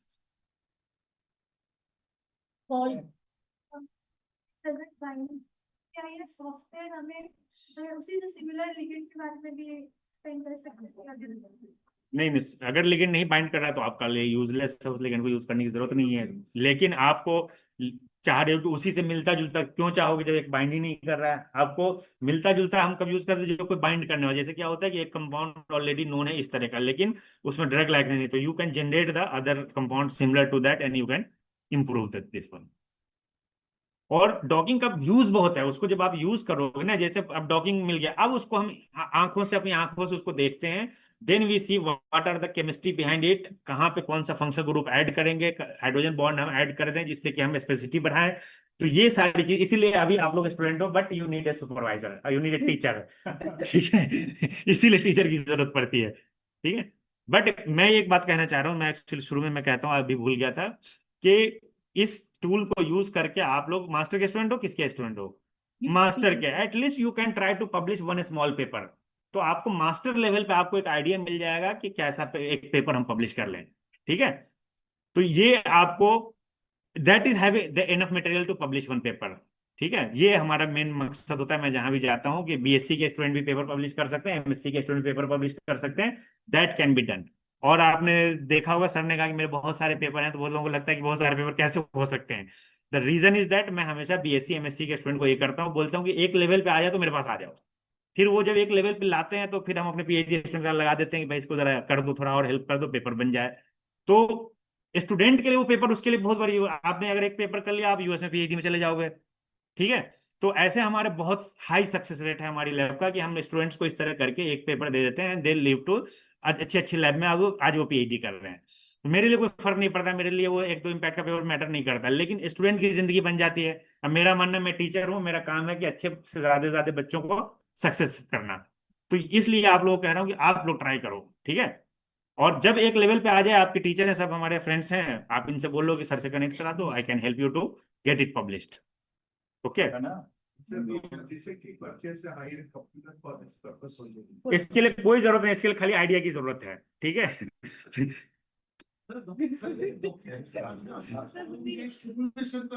Simulation हम कर देंगे, लेकिन डॉकिंग की पूरी एनालिसिस आप लेके आइए कि हाँ अब हम यहाँ तक पहुंच गए, अब इसको पेपर करा दीजिए, हम करवा देंगे simulation.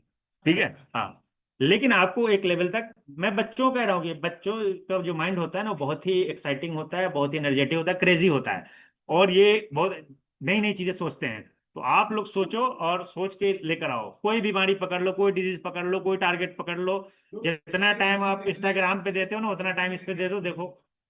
These are the benefit you are getting when you are attending this हाँ, seminar. मेरा मेन मकसद ये था, मैं शुरू में बोला नहीं, मैं Now जस्ट it's स्किप कर गया था। Georgia and Delhi University anytime. Meet you. बहुत अच्छा इंफॉर्मेटिव लेक्चर था, Yes. लेकिन निचोड़ यही है कि जैसे दूसरा साहब ने बताया कि बिना मेहनत के कुछ नहीं हो सकता। तो आपको हमेशा ध्यान रखना पड़ेगा कि उद्यमे सिद्धंत कार्याणि न मनोरथै नहीं सुस्तस्य सिंहस्य प्रसन्न मुखे मृगा। आपको हंट तो करने पड़ेगा, ऐसा तो नहीं आएगा वो। और यहाँ के बहुत सारे बच्चे हमारे यहाँ आए हैं, उन्होंने काम किया है। जी, बिना परिश्रम के आपके मनोरथ इच्छाएं पूरी नहीं हो सकती। इस तरह अगर गुफा के अंदर बैठकर शेर सोचता रहे कि अपने आप शिकार हमारे मुंह में आ जाएगा, तो उसको हंट तो करने पड़ेगा, परिश्रम तो करना पड़ेगा। then you will get the results. Save है ना, तो फिर छोड़ दो तुम्हारा। So if all questions are over, So I think please. yeah, please, sir, I want to like, sir, ma'am, please come. अब तो बुलाना ही पड़ेगा।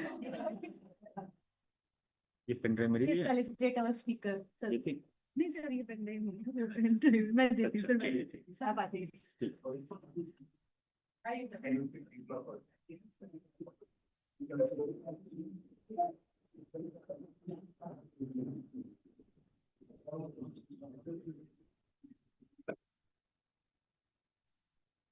तुम्हारी फोटो अच्छी नहीं आएगी, वहां से खड़े होकर लोग तब आएगा।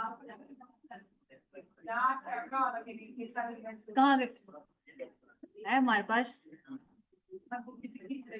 चलो आ जाओ।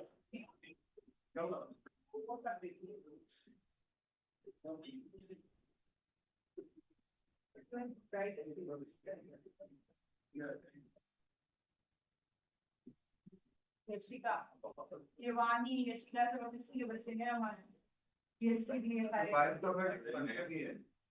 हाँ, they have one subject also, lab भी है।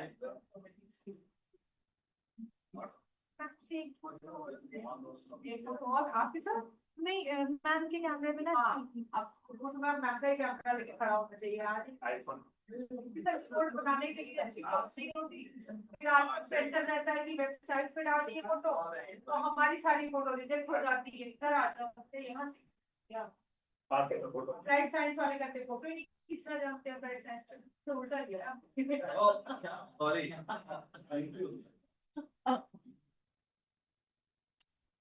आप लोग भी आ जाइए Sir. सब ऑफ यू ज्वाइन आप इधर बीच में हो जाए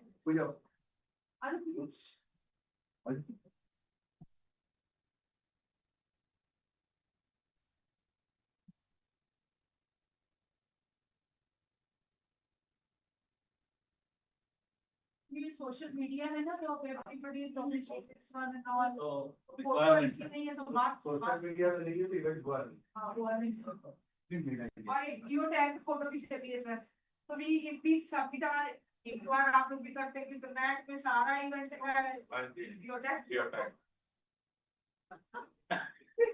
हमारे टाइम में ये कहाँ होता था कवर कर सकता मैं देख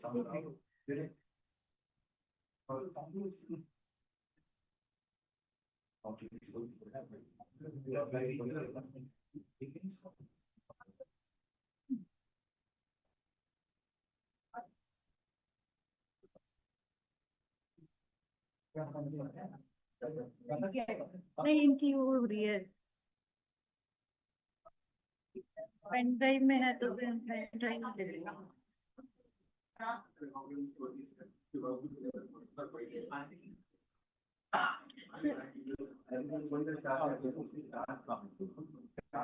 हर्ष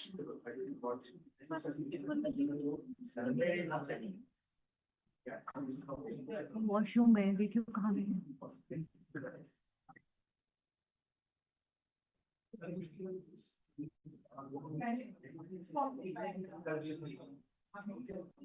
वॉशरूम चली गए कहाँ गए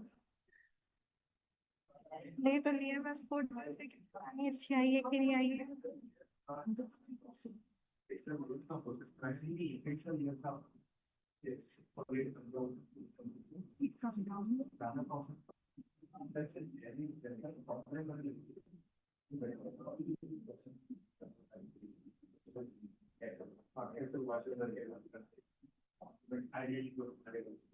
ये चलेगी ना मेरी आई मेरी में भी अंधेरा है ये वाली मैंने अपने फोन में लिया आपके मेरे वाले में आपके फोन में तो सही है जल्दी आना यार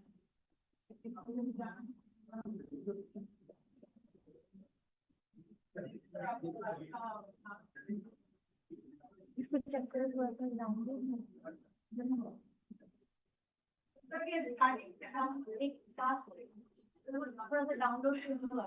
वाईफाई भी कम आ रहा है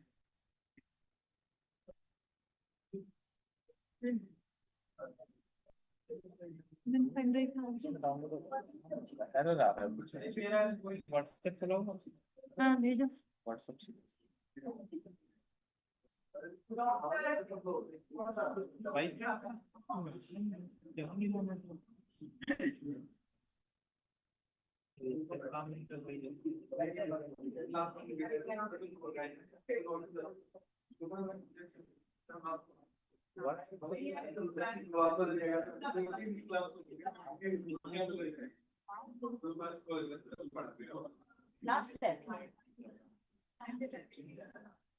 मुझे तो खुद भी नहीं पता कहाँ से बंद होता है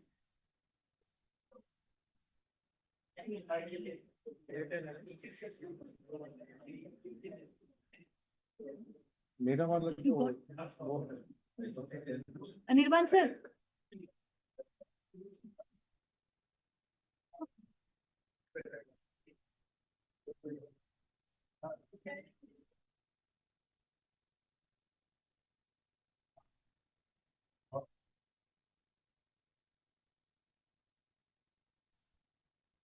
व्हाट्सएप में भेजा अरे व्हाट्सएप पे नहीं चाहिए इसको कनेक्ट करना पड़ेगा शायद मुझे लग रहा है वो कनेक्शन का एक मिनट रुको मैंने Yes. वाईफाई से कनेक्ट करके मैं स्टॉप शेयरिंग करती हूँ शायद।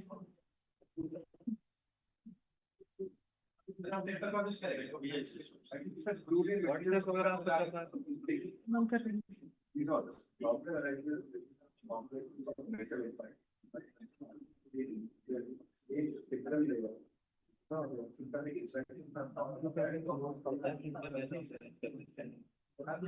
हाँ थोड़ा थोड़ा मैंने एक्चुअली क्या पीपीटी में वो पेन ड्राइव में ले लिया बट वो निकलने लगा तो रह गया।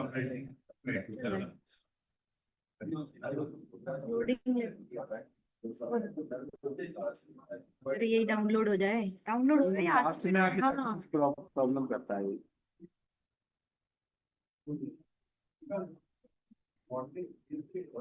एरर आ जाता है क्या बात रजिस्ट्रेशन क्लोज हो गया। कल किया था ठीक पैसे मैं नहीं देख रही रजिस्ट्रेशन। कराया नहीं। देखिए सर, यहाँ से डाउनलोड करने की कोशिश करती हूँ। नहीं करवाने, साइन करवाने में करवा लेती, मेरे ही है। वो ले लिए तीनों को हाँ। पैन कार्ड हो गया कैंसिल चेक हो गया cancel cheque pan card copy है अच्छा। नहीं सर, आप करोगे कर तो रही हूँ, रुको भेजती हूँ। थोड़ा सा कर, मैं भी, मुझे पता ही है इतना स्लो करना, इंटरनेट की दिक्कत है।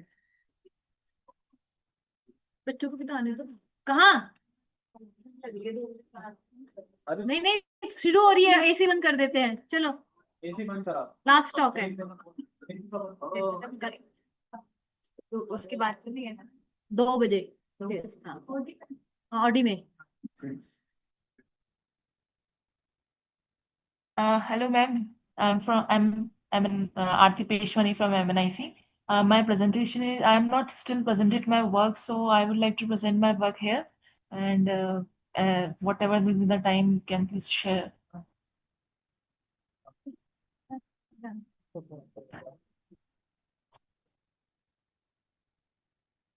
देखने देना, Am I audible? सिस्टम चलना बंद हो जाएगा फिर इतनी बार चलेगा।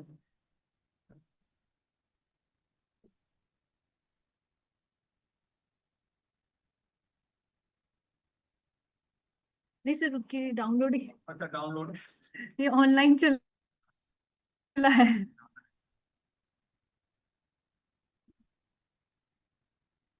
Am I audible, ma'am?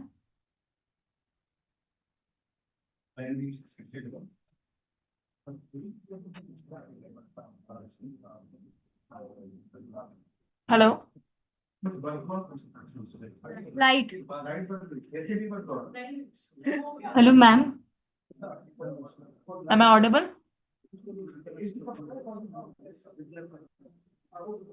Just a Am I minute. audible, ma'am? Just a minute. Ma'am, you are audible, ma'am. यहाँ Just पे coordinating, ma'am. Just a minute.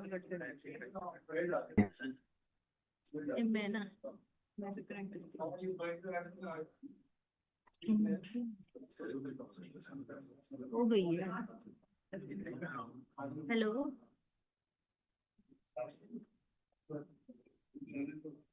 अरे वो हमारे में क्या कर रहे हैं? नहीं, मैं आपको सुन नहीं पा रही क्योंकि हमारे, मैंने ही म्यूट करा था क्योंकि वो बहुत ज्यादा बोल रही थी, तो मुझे यहाँ पे प्रेजेंटेशन शुरू करानी है। नहीं, इनका यहाँ नहीं है। फाइल डाउनलोड नहीं है अच्छा सर का फाइल डाउनलोड नहीं है इनको दूसरे किसी के लैपटॉप पे करके यूएसबी पे डाल ऑलमोस्ट डन है। अच्छा देखो ना, ऑलमोस्ट हो गया।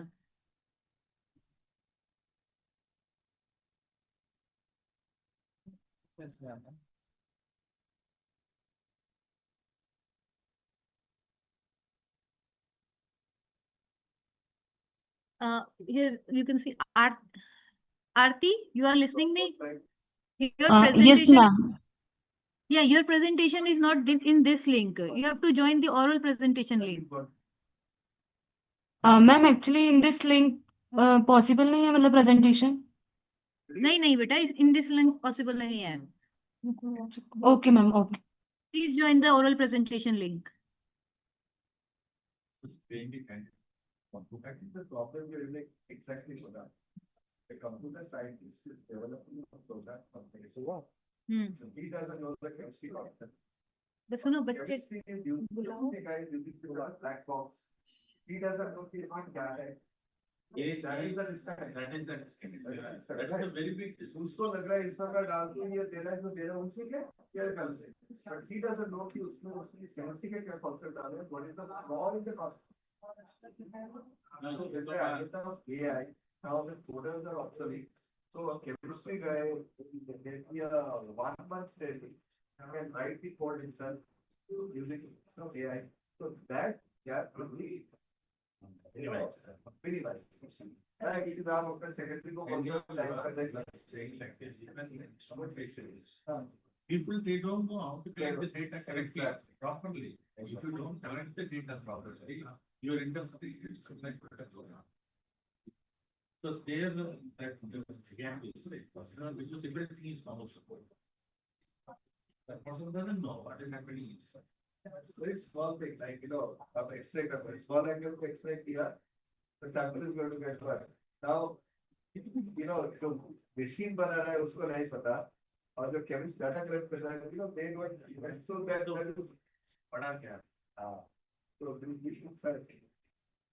Okay. Whether it's moving.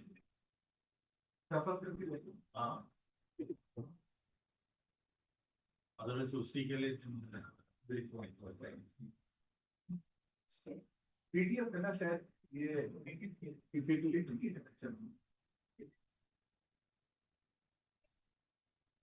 It's not moving. no it's not moving हो रहा है Move हो रहा बच्चे है. हाँ screen share Okay, so the next speaker and probably the last speaker of this session is Dr. Rajkumar Joshi. He is an associate professor in Department of Chemistry at Malvi National Institute of Technology, Jaipur. Previously, he also worked as a research scientist at Indian Institute of Technology, Bombay from 2007 to 2012. Dr. Joshi obtained his PhD in organometallic chemistry from Jamia Millia Islamia, where his research focused on the synthesis and characterization of antimicrobial organotin compounds. His academic expertise spans engineering chemistry, inorganic chemistry, organometallic chemistry, and symmetry and group theory.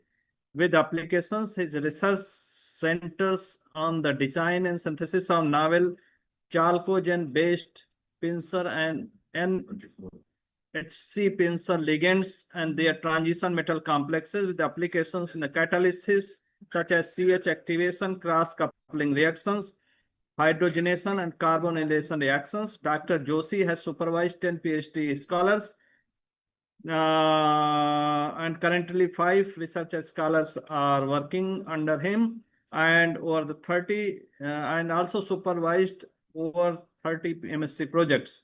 He has published 79 research papers in reputed journals, including ChemCom, Journal of Organic Chemistry, Organometallics, and Green Chemistry, along with 1 granted patent and 3 published patents. He has completed 5 national and 2 international research projects with 1 is already ongoing. He has delivered 25 invited lectures, attended 46 conferences, and made 5 international research visits. Dr. Joshi continues to contribute significantly to organometallic chemistry and catalysis through impactful research and mentorship. His topic of presentation is From Abundance to Value, Iron Catalyzed Sustainable Organic Transformations. With this brief introduction, I invite Dr. Joshi to present his talk.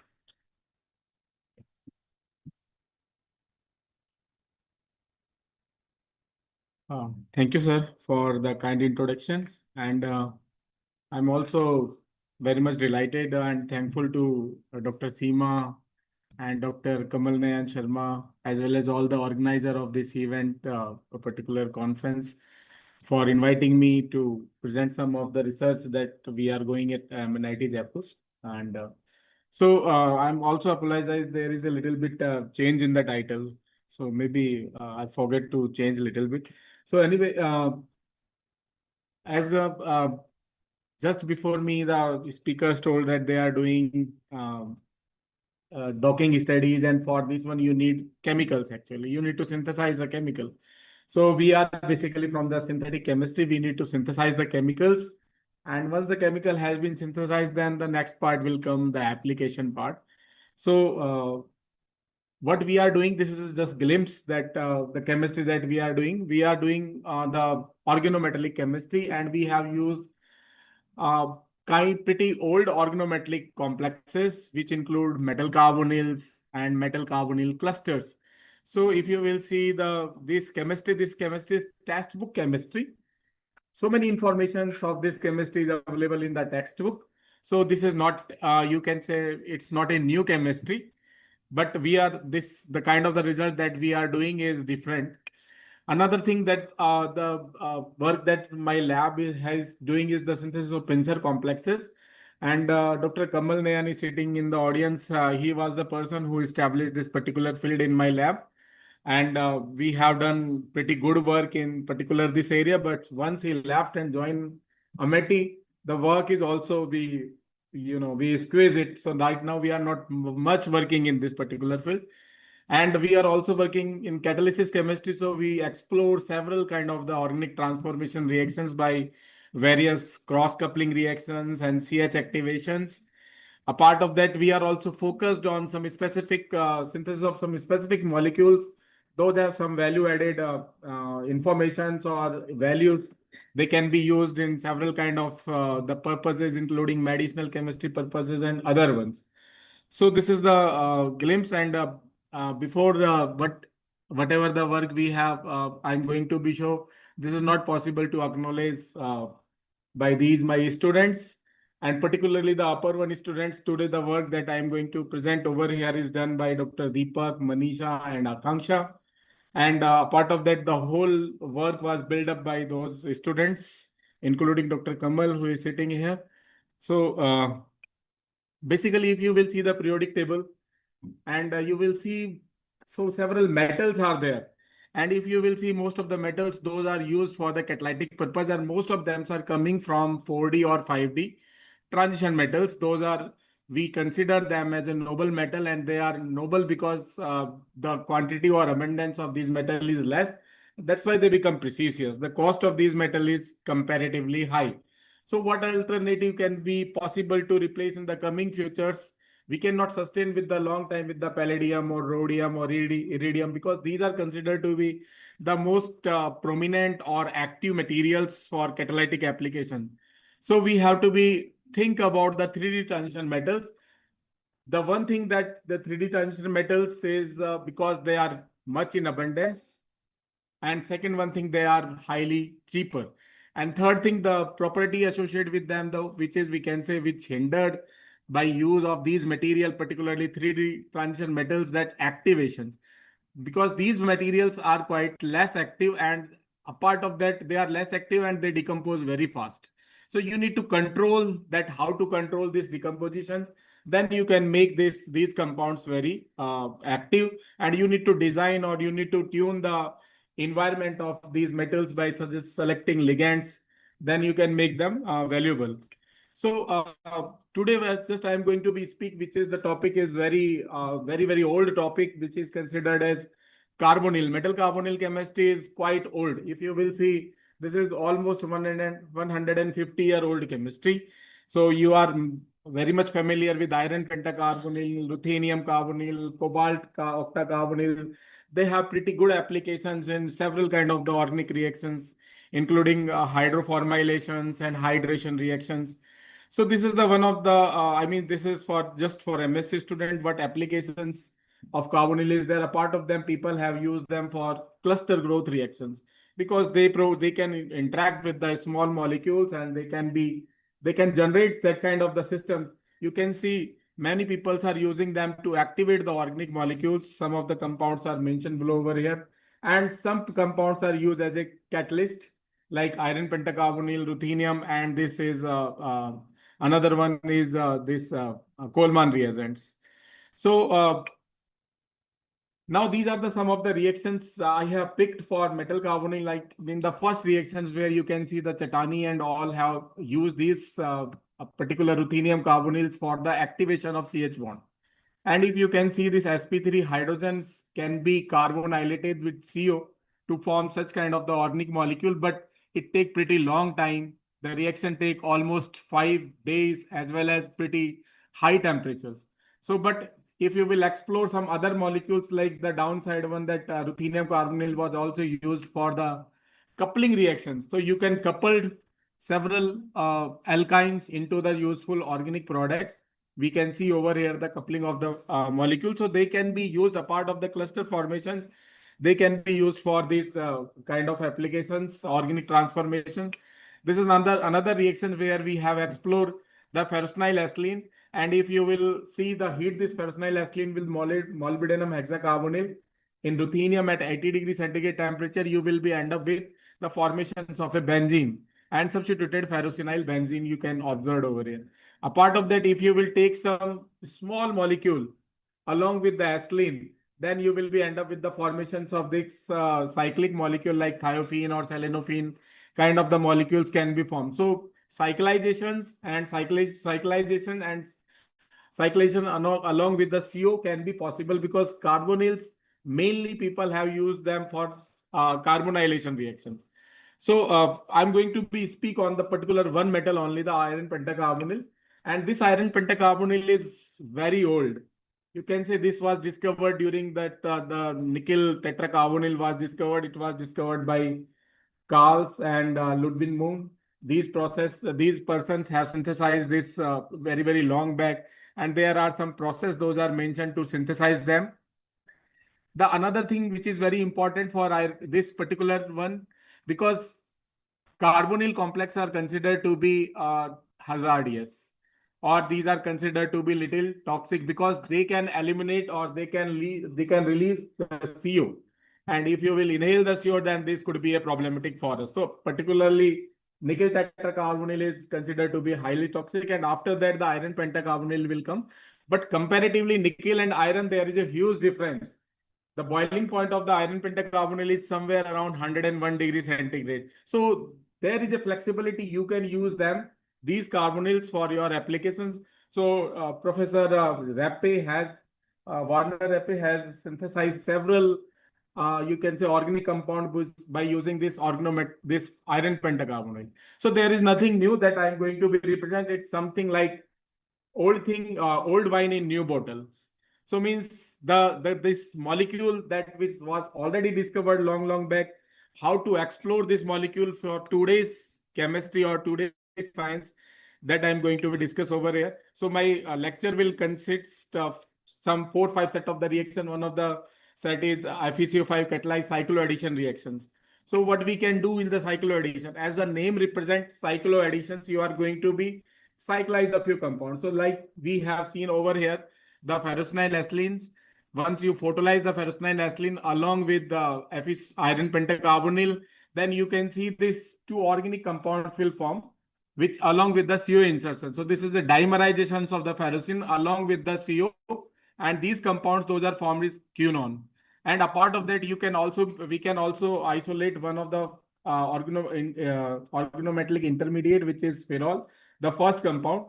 So later on, we came to know that this ferrol is responsible to transform these into this quinone. So if you photolyze this ferrol, and then you can do. So photolysis means you have to put them into the sunlight.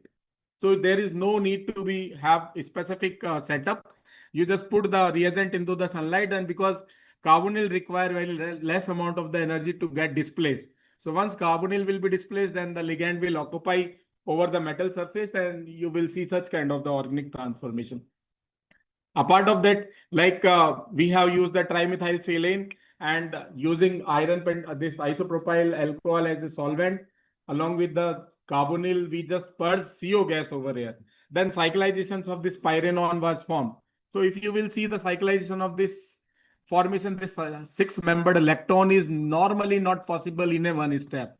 But by doing this kind of the chemistry, you can by working with that kind of the material, you can get some important molecule. Those are not, cannot be possible by synthesized by traditional method. So this, the formation of this lactone ring, 6-membered lactone was observed over here. And again, it's a very simple reaction. Only that you need to increase the time of photolysis.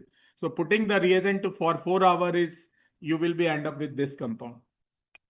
Apart of that, along with this acetylene, you all these carbonyl will also give you the chance to cyclize with other molecules.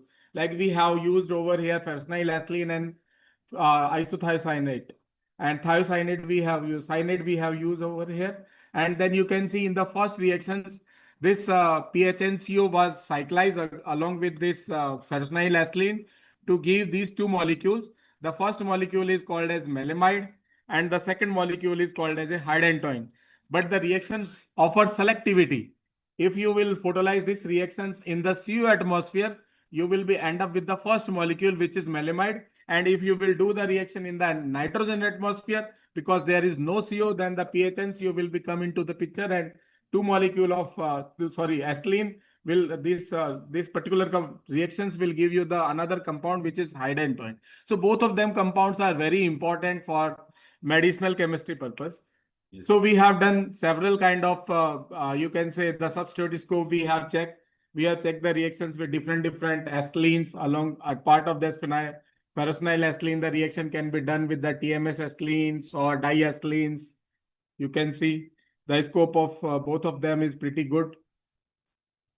Now, another thing that we can use these compounds, since we know that carbonyls can work for the cyclization. So we have this compound in our laboratory.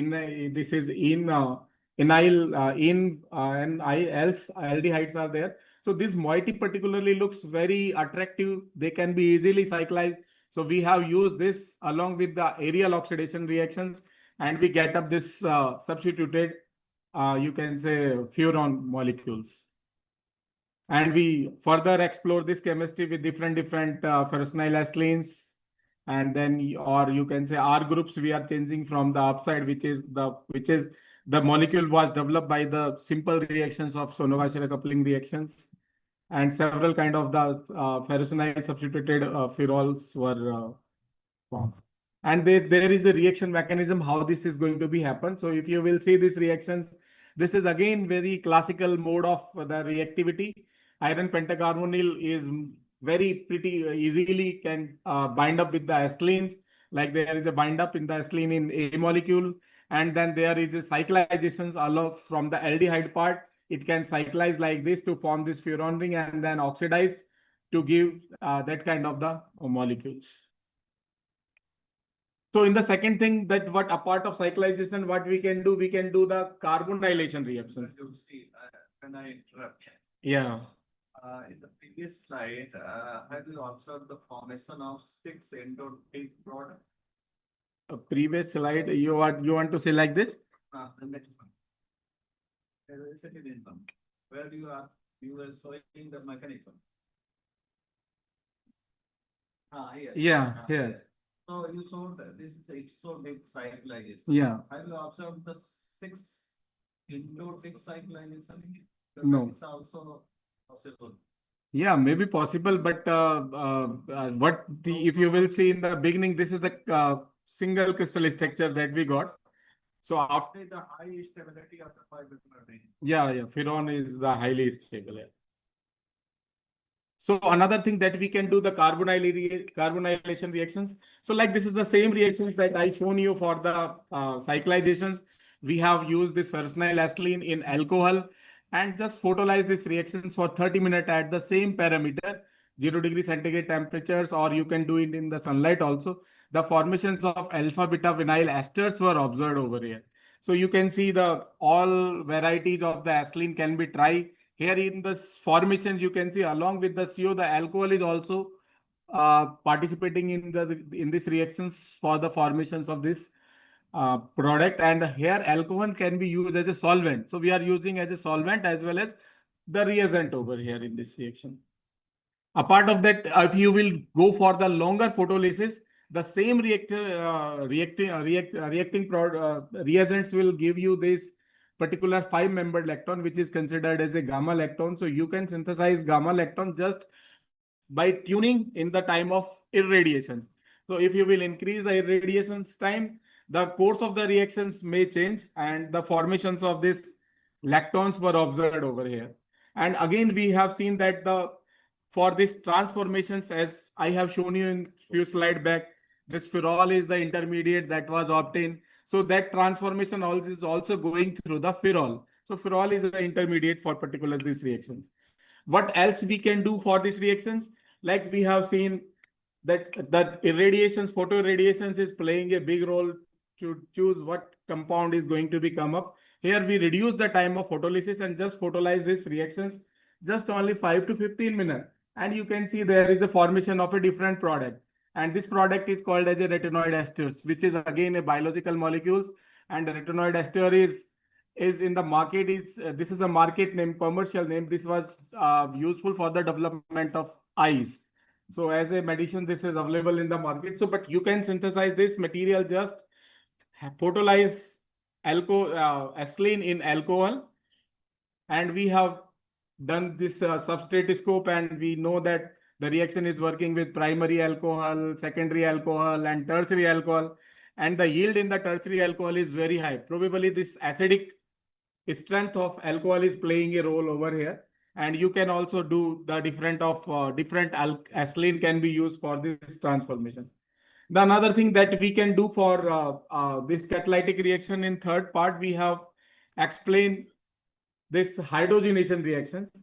So these materials can also be used as a hydrogenation material. And hydrogenation means you are going to be reduced. You are going to reduce a double bond, or you want to reduce a triple bond. So there are some literatures available very long back, as Reppe and group has reported these reactions. What they did, they use carbonyl as well as alcohol as a reducing agent.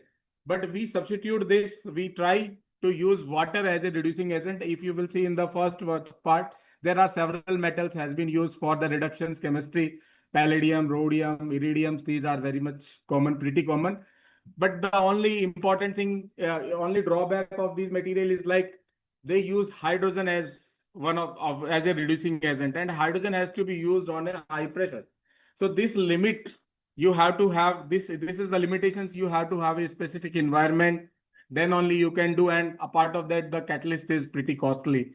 So what we can do, we use this, our system have iron pentacarbonyl and choose water as a solvent, and this did this reaction in thermal conditions for 5 hours, and we are able to get the reduced product of this. So chalcone double bond was completely reduced by the water. So we have explored these reactions for several kind of the chalcones, like you can see over here.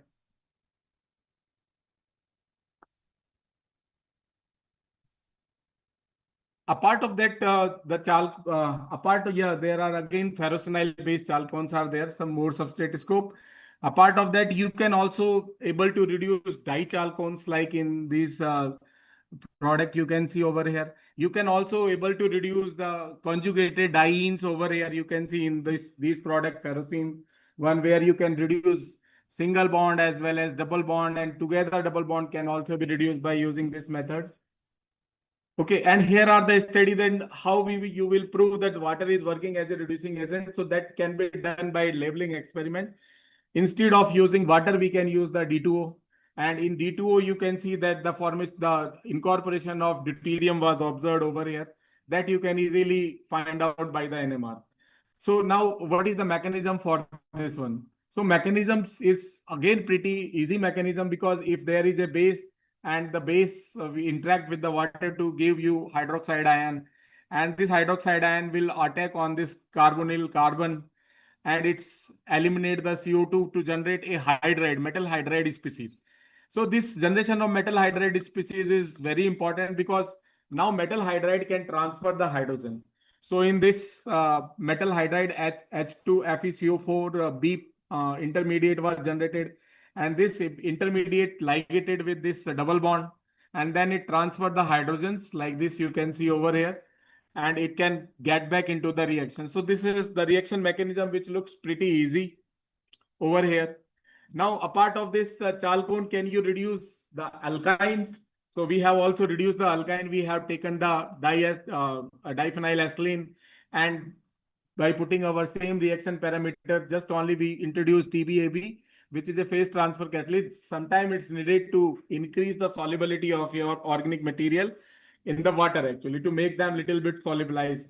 So we use this TBAB and we done these reactions. And you can see this reaction is also, the iron pentacarbonyl is also able to reduce this double bond. So they can partially reduce all the internal alkene can be reduced into the alkyne can be reduced into the alkenes. We were also able to reduce, you can say aromatic and aliphatic combinations of the acetylene like C over here. We were also be able to reduce the ferrocene based or ferrocene substituted alkynes over here in these the blow reactions you can see. Okay, but there is some limitations. You cannot reduce the terminal alkyne. The terminal alkynes is the limitation that cannot be reduced from this. Apart of that, if more than one multiple alkyne bonds are available, those were also be found successful for this reaction. You can reduce those multiple double bonds over here. And again, we have done this deuterium labeling studies to confirm what is the source of this hydrogen. So we came to know if you will do this reaction in D2O, then for this incorporation of deuterium can be easily seen in the NMRs. So we have also generated deuterated scope of this. Apart of that, we were also extended this method for the reductions of thioamides, because thioamides are very important. The removal of sulfur in petrochemical industries as well as in medicinal chemistry industries is very much important. How to reduce the sulfur component. So for this one, they have some specific methods, and our methods, we also developed these methods. Can we extended this method on this thioamide? So we use the same conditions, iron pentacarbonyl we have used along with the base and TBAB, and we were able to desulfurize these molecules. And you can see over here several kind of thioamides were reduced by our methods. And not only this aryl derivative, we were also be able to reduce the derivative which consists of heterocyclic moiety like furan or pyridines. Not only this, the alkyl based thioamides can also be reduced. You can see in the first part of the reactions various propyl or octyls and isopropylamine and morphine and pyridine, hexane type of the molecule can also be synthesized, can also be reduced. Diamides, thioamides can also be reduced. You can see over here. So this method is quite robust. You can, all variants of the thioamides were successfully reduced into their respective amine products. So the final part of these reactions, what else we can do with this iron pentacarbonyl? We also utilize this iron pentacarbonyl for direct amination reactions. And this is the one of the reaction where we have taken the aldehyde and nitrobenzene. And what we found over here, the formations of N-alkylated amines and arylated amines we found. If you will see particularly these reactions, this reaction proceed by two ways.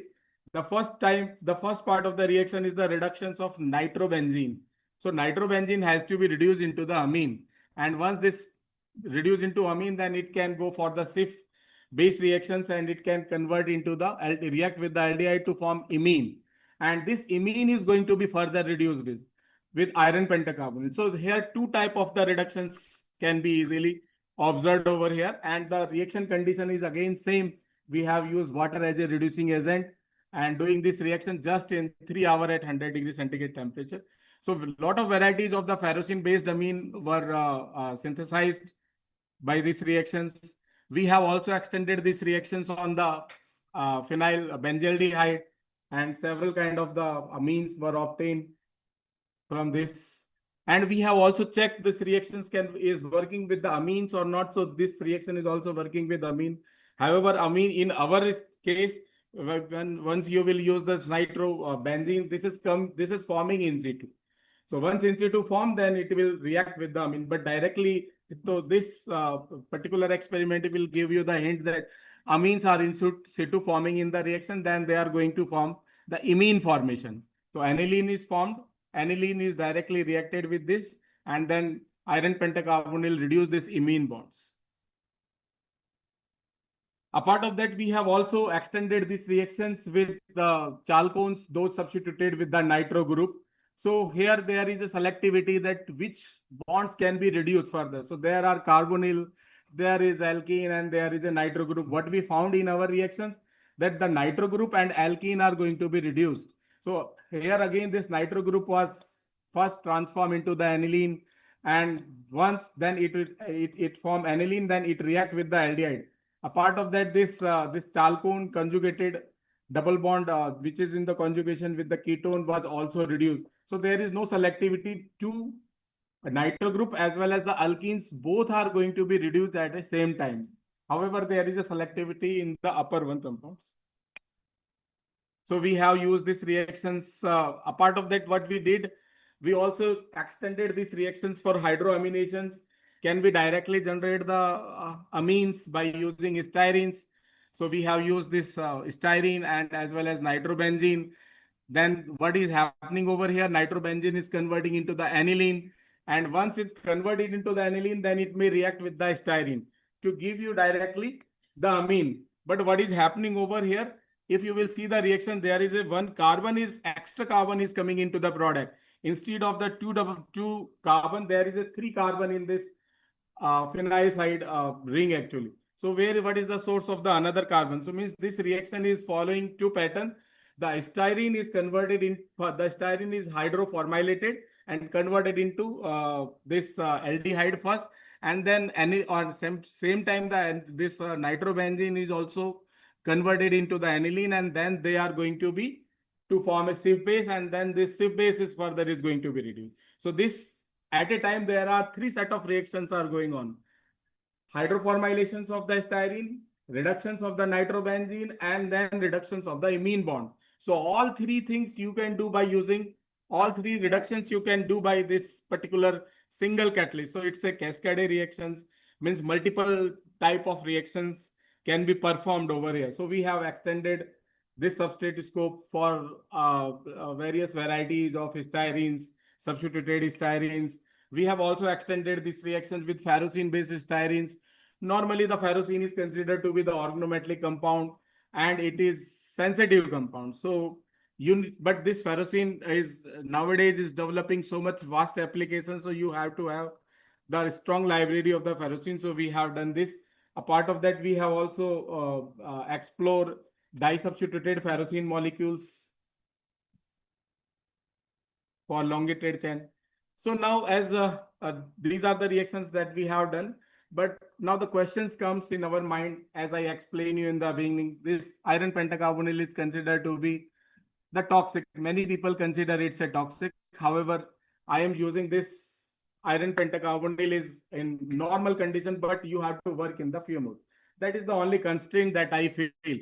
So we are doing pretty good with this, but still, if what others alternative could be possible of the iron pentacarbonyl. So if you will see in this chemistry, the alternative those are possible are solid substance of iron pentacarbonyl like Fe2CO9 that can be easily formed by the photolysis of this, or these are available in market also. You can directly order from the Aldrich. So this Fe2CO9 as well as Fe3CO12. But they are not very much active actually. You cannot do much organic transformation with these two. People have tried to explore. Even I also try to explore. Then another alternative those comes in our mind is chalcogenated iron metal, this carbonyl clusters. So these chalcogen clusters were explained very long back, and in India also Professor Mathur has done so much work this metal chalcogenide chemistry, carbonyl chemistry. So these are the alternative. Those are available. Those people are those we can think to use as a catalyst. And because these molecules were never ever explored for the catalytic application. So I'm not going to be explaining you this part over here. Just I'm going to show you if you have a constraints of the fume hoods in your laboratory or working, you have a fear to use the iron pentacarbonyl. These alternative can also be used for as a catalyst. So what we have done, this is just only I'm just showing you that you can reduce nitro compound into aniline by using these clusters. You can also do direct this hydration reactions to generate ketone molecule by using this. You can also do the Buchwald type CN coupling by using this iron clusters with this. You can also do direct yes, you can also do this is the CN bond formations reactions, Buchwald type CN coupling you can do. You can also do the CS cross coupling reactions by using the same kind of the clusters. So these clusters we found are equally active, just like as a iron pentacarbonyl. We have extended so much reactions by using these clusters. So particularly a part of iron carbonyl, these clusters, chalcogenide clusters, those are the solid form, and comparatively you can say these are completely safe, can be used for as a catalyst for organic transformation. So here the message is like this pretty old compound. These were not explored earlier, and people have a fear to use carbonyl compound as a catalyst. But these are iron, since these are iron carbonyl complexes, so these are very cheap and they are equally active. Comparatively, ruthenium or palladium, these are equally active, even much more active. Some in several cases we find them is very, very active. So you can do a lot of chemistry with this carbonyl. So here is the summary what we have developed. So we have developed various value-added compounds by using this material, carbonyl material. We have also tried to explore the formations of different molecule by changing the UV radiation times. We have also developed several kind of the coupling reactions for the value-added organic transformations. A part of them, we also use some molecule for CH activations. So the chemistry of this molecule is very vast. So I am very much thankful to my parent institute, MNIT Jaipur, as well as I am also thankful to the funding agencies, those supported my research laboratory. And thank you very much.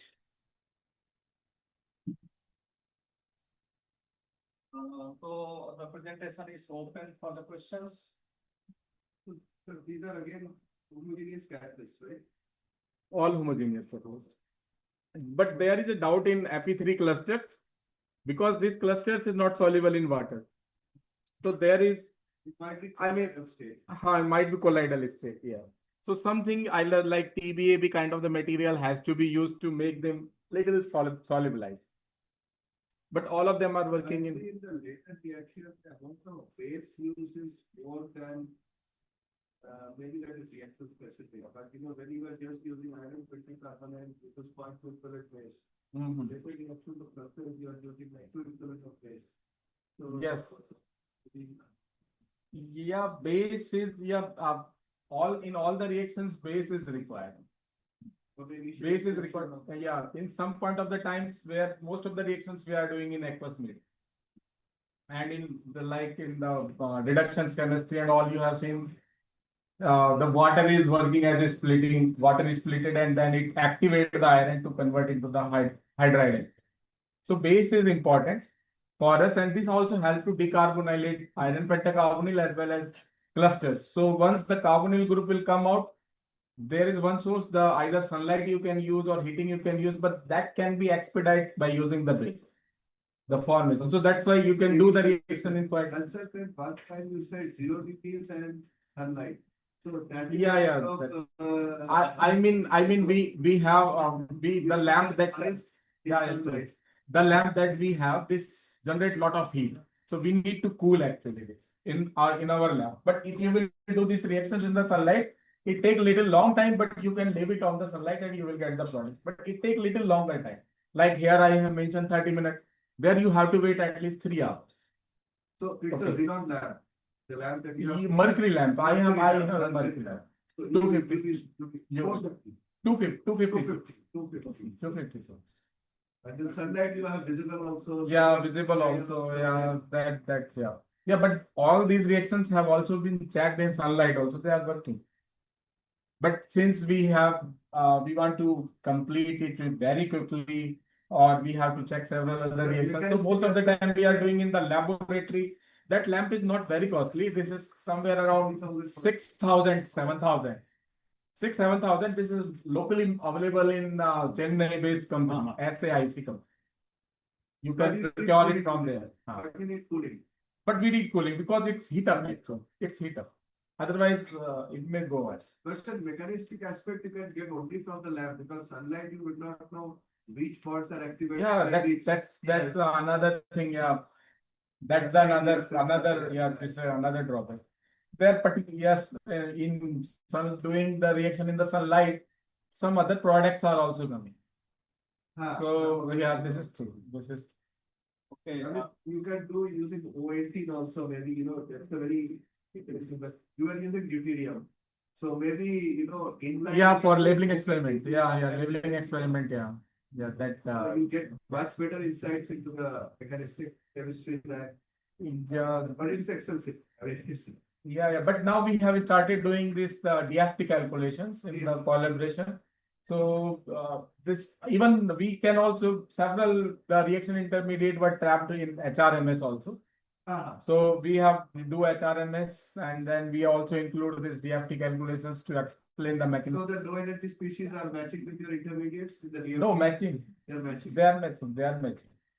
So, but this chemistry is quite, you know, this is old chemistry and the reactions are new. I mean, the reactions are new. The Those reagent are not is old, but Yeah, the reactions are. Okay, I also have one query. So it's a very nice person and it's got very nice products as well. And also published very good papers in different journals.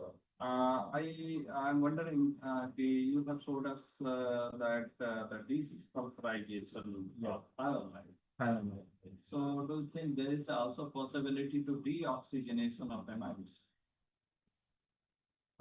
We did this reaction in water.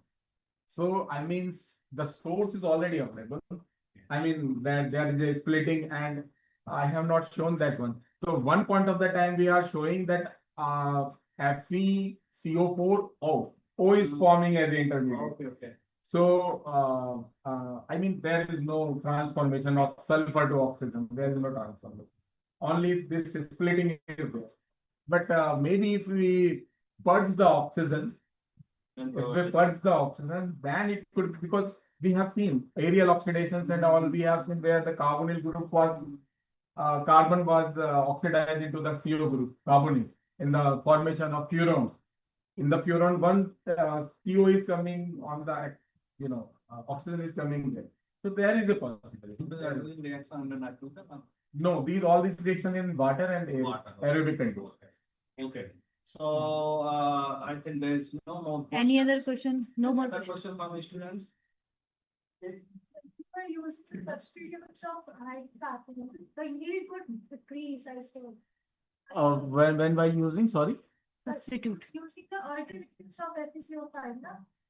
Alternative. Alternatives of other solid materials. Also, oh yeah, clusters, yeah, comparatively iron pentacarbonyl, these are little less active, but it is okay. Like yield is coming somewhere 90% with FeCO5, somewhere 85 or 80% is coming with that one, but there are not much difference. There is not very high differences there. That this is okay, pretty okay. This is plus minus something is there. But there is advantage. The solid material. In terms of handling. Yeah, in terms of handling, You can compromise. you can compromise. Yeah, but you said it's a colloidal material, so there is possibility of adsorption of product on the surface. No, product can you directly get it in solvent by extraction. So no absorption. No. But yes, there was a question like when we submitted a paper to explain the mechanism with this one. So we are not able to explain this in heterogeneous manner. But in homogeneous, we try to explain, but they are not because it is not soluble in water. That's why this is the point actually. So it's a colloidal surface and something is happening like this. But organometallic point of view, we can explain this by following the homogeneous calculations. Okay, I think there's no more questions, so probably I think. Professor Nath will facilitate. Ma'am, please come.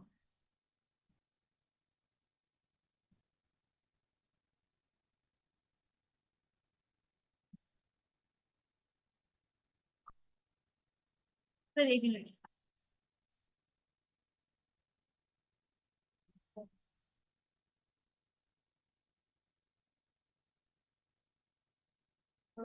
Ma'am. Before the Sure, start, madam. sorry, I forgot to acknowledge the things. So, so, All is yours, sir. All is yours. so I want to acknowledge with apology. All is yours. So before the session is closed, then I must thank to MIT and Professor Pathak, Dr. Pooja, Dr. Arindman, and all other faculty members for inviting me here. This is my second time. The previously I came for the PhD Viva, and second time I came for this conference. So thank you very much for your invitation. Now you are free to say whatever.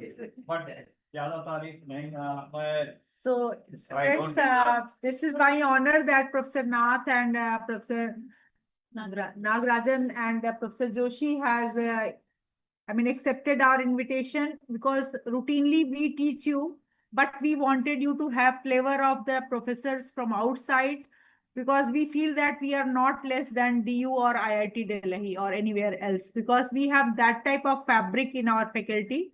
So you see that, they are so good and so research oriented. It is very high time, because UG students, they have 4 years course. So, it is very useful for you all. And for MSc also, so I hope that you have taken all benefits and you can take numbers and you can connect with these teachers. They are very helpful. You can think that sir arrived in morning at 8 o'clock. We were late. He came, both of them came earlier. So what Shlok sir told right now, that की मेहनत बहुत जरूरी है. वो मैं संस्कृत मेरी अच्छी है लेकिन मुझे याद नहीं, भूल जाऊंगी, अभी बोलूंगी तो गड़बड़ हो जाएगा. क्या कहते हैं ना कि सिर्फ ड्रीम करने से नहीं होगा कि हमने सोचा और हो गया. Dream, then chase your dreams until it is fulfilled. When it is fulfilled, again dream and rechase. Fulfilled, rechase. So this is how life goes. If you feel कि आज काम करने से कभी छुट्टी नहीं मिलती है, so you do good work. That is our ambition. For Nath sir, I will say that he is my senior. We have never met in CDRI. Maybe when I was in CDRI, he was doing some wonders in some other areas. So later on, when I came here and I got to know from Ravinder Vikram Singh that you are there. So since then I tried to connect him, and I'm very blessed that whenever I see my seniors, I call my seniors, they are here. So this type of relationship you have to build with your seniors, right? So that life is only about, interlinking, and professional growth is only about how you are have your connections. So that is very important. आज आप सब एक दूसरे के phone numbers होंगे, but शैतानी के लिए नहीं, पढ़ाई के लिए. एंड नाथ सर इतने सिंसियर रिसर्चर थे, हम लोग इनका नाम सुनते थे कि नाथ सर हैं, यहाँ हैं, वहाँ है. So we were so impressed, and I am so blessed that he is here and he has. I miss, मैं उनका सेशन नहीं सुन पाई क्योंकि मेरे को लॉजिस्टिक्स के लिए इधर उधर थोड़ा थोड़ा जाना पड़ रहा था. But there is always a next time, and I hope that they will be here. And because this is, we are going to conclude, and most probably sir is not going to be in valedictory session. मैं थोड़ा सा अपने department के बारे में बोलना चाहती हूँ आप लोगों से. सर, सर आपकी स्टूडेंट तो हमारी बैकबोन है डिपार्टमेंट की. You have trained her so well that many a times ये मेरे को बताती, इसको ऐसे करो. यू टोल्ड ना कि she is very good manager. मैं इसको चीज बोलता हूँ जी.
कोई मिस्टेक हुई हो तो प्लीज इसको हमें सजेशन के रूप में बताएंगे आप लोग, so that we can improve further. Thank you so much.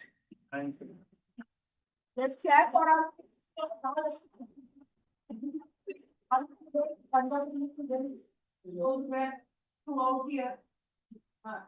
So with this, we will conclude this session, and now we will meet at 2 o'clock, D Block Auditorium. We have valedictory session there. Ma'am आज ही आएंगे. इसका attendance नहीं देंगे नहीं तो. कल एक धमकी भरा पत्र मिला, पर कल ये लोग आए नहीं थे, तो मुझे धमकी भरा पत्र. And I can see all of it.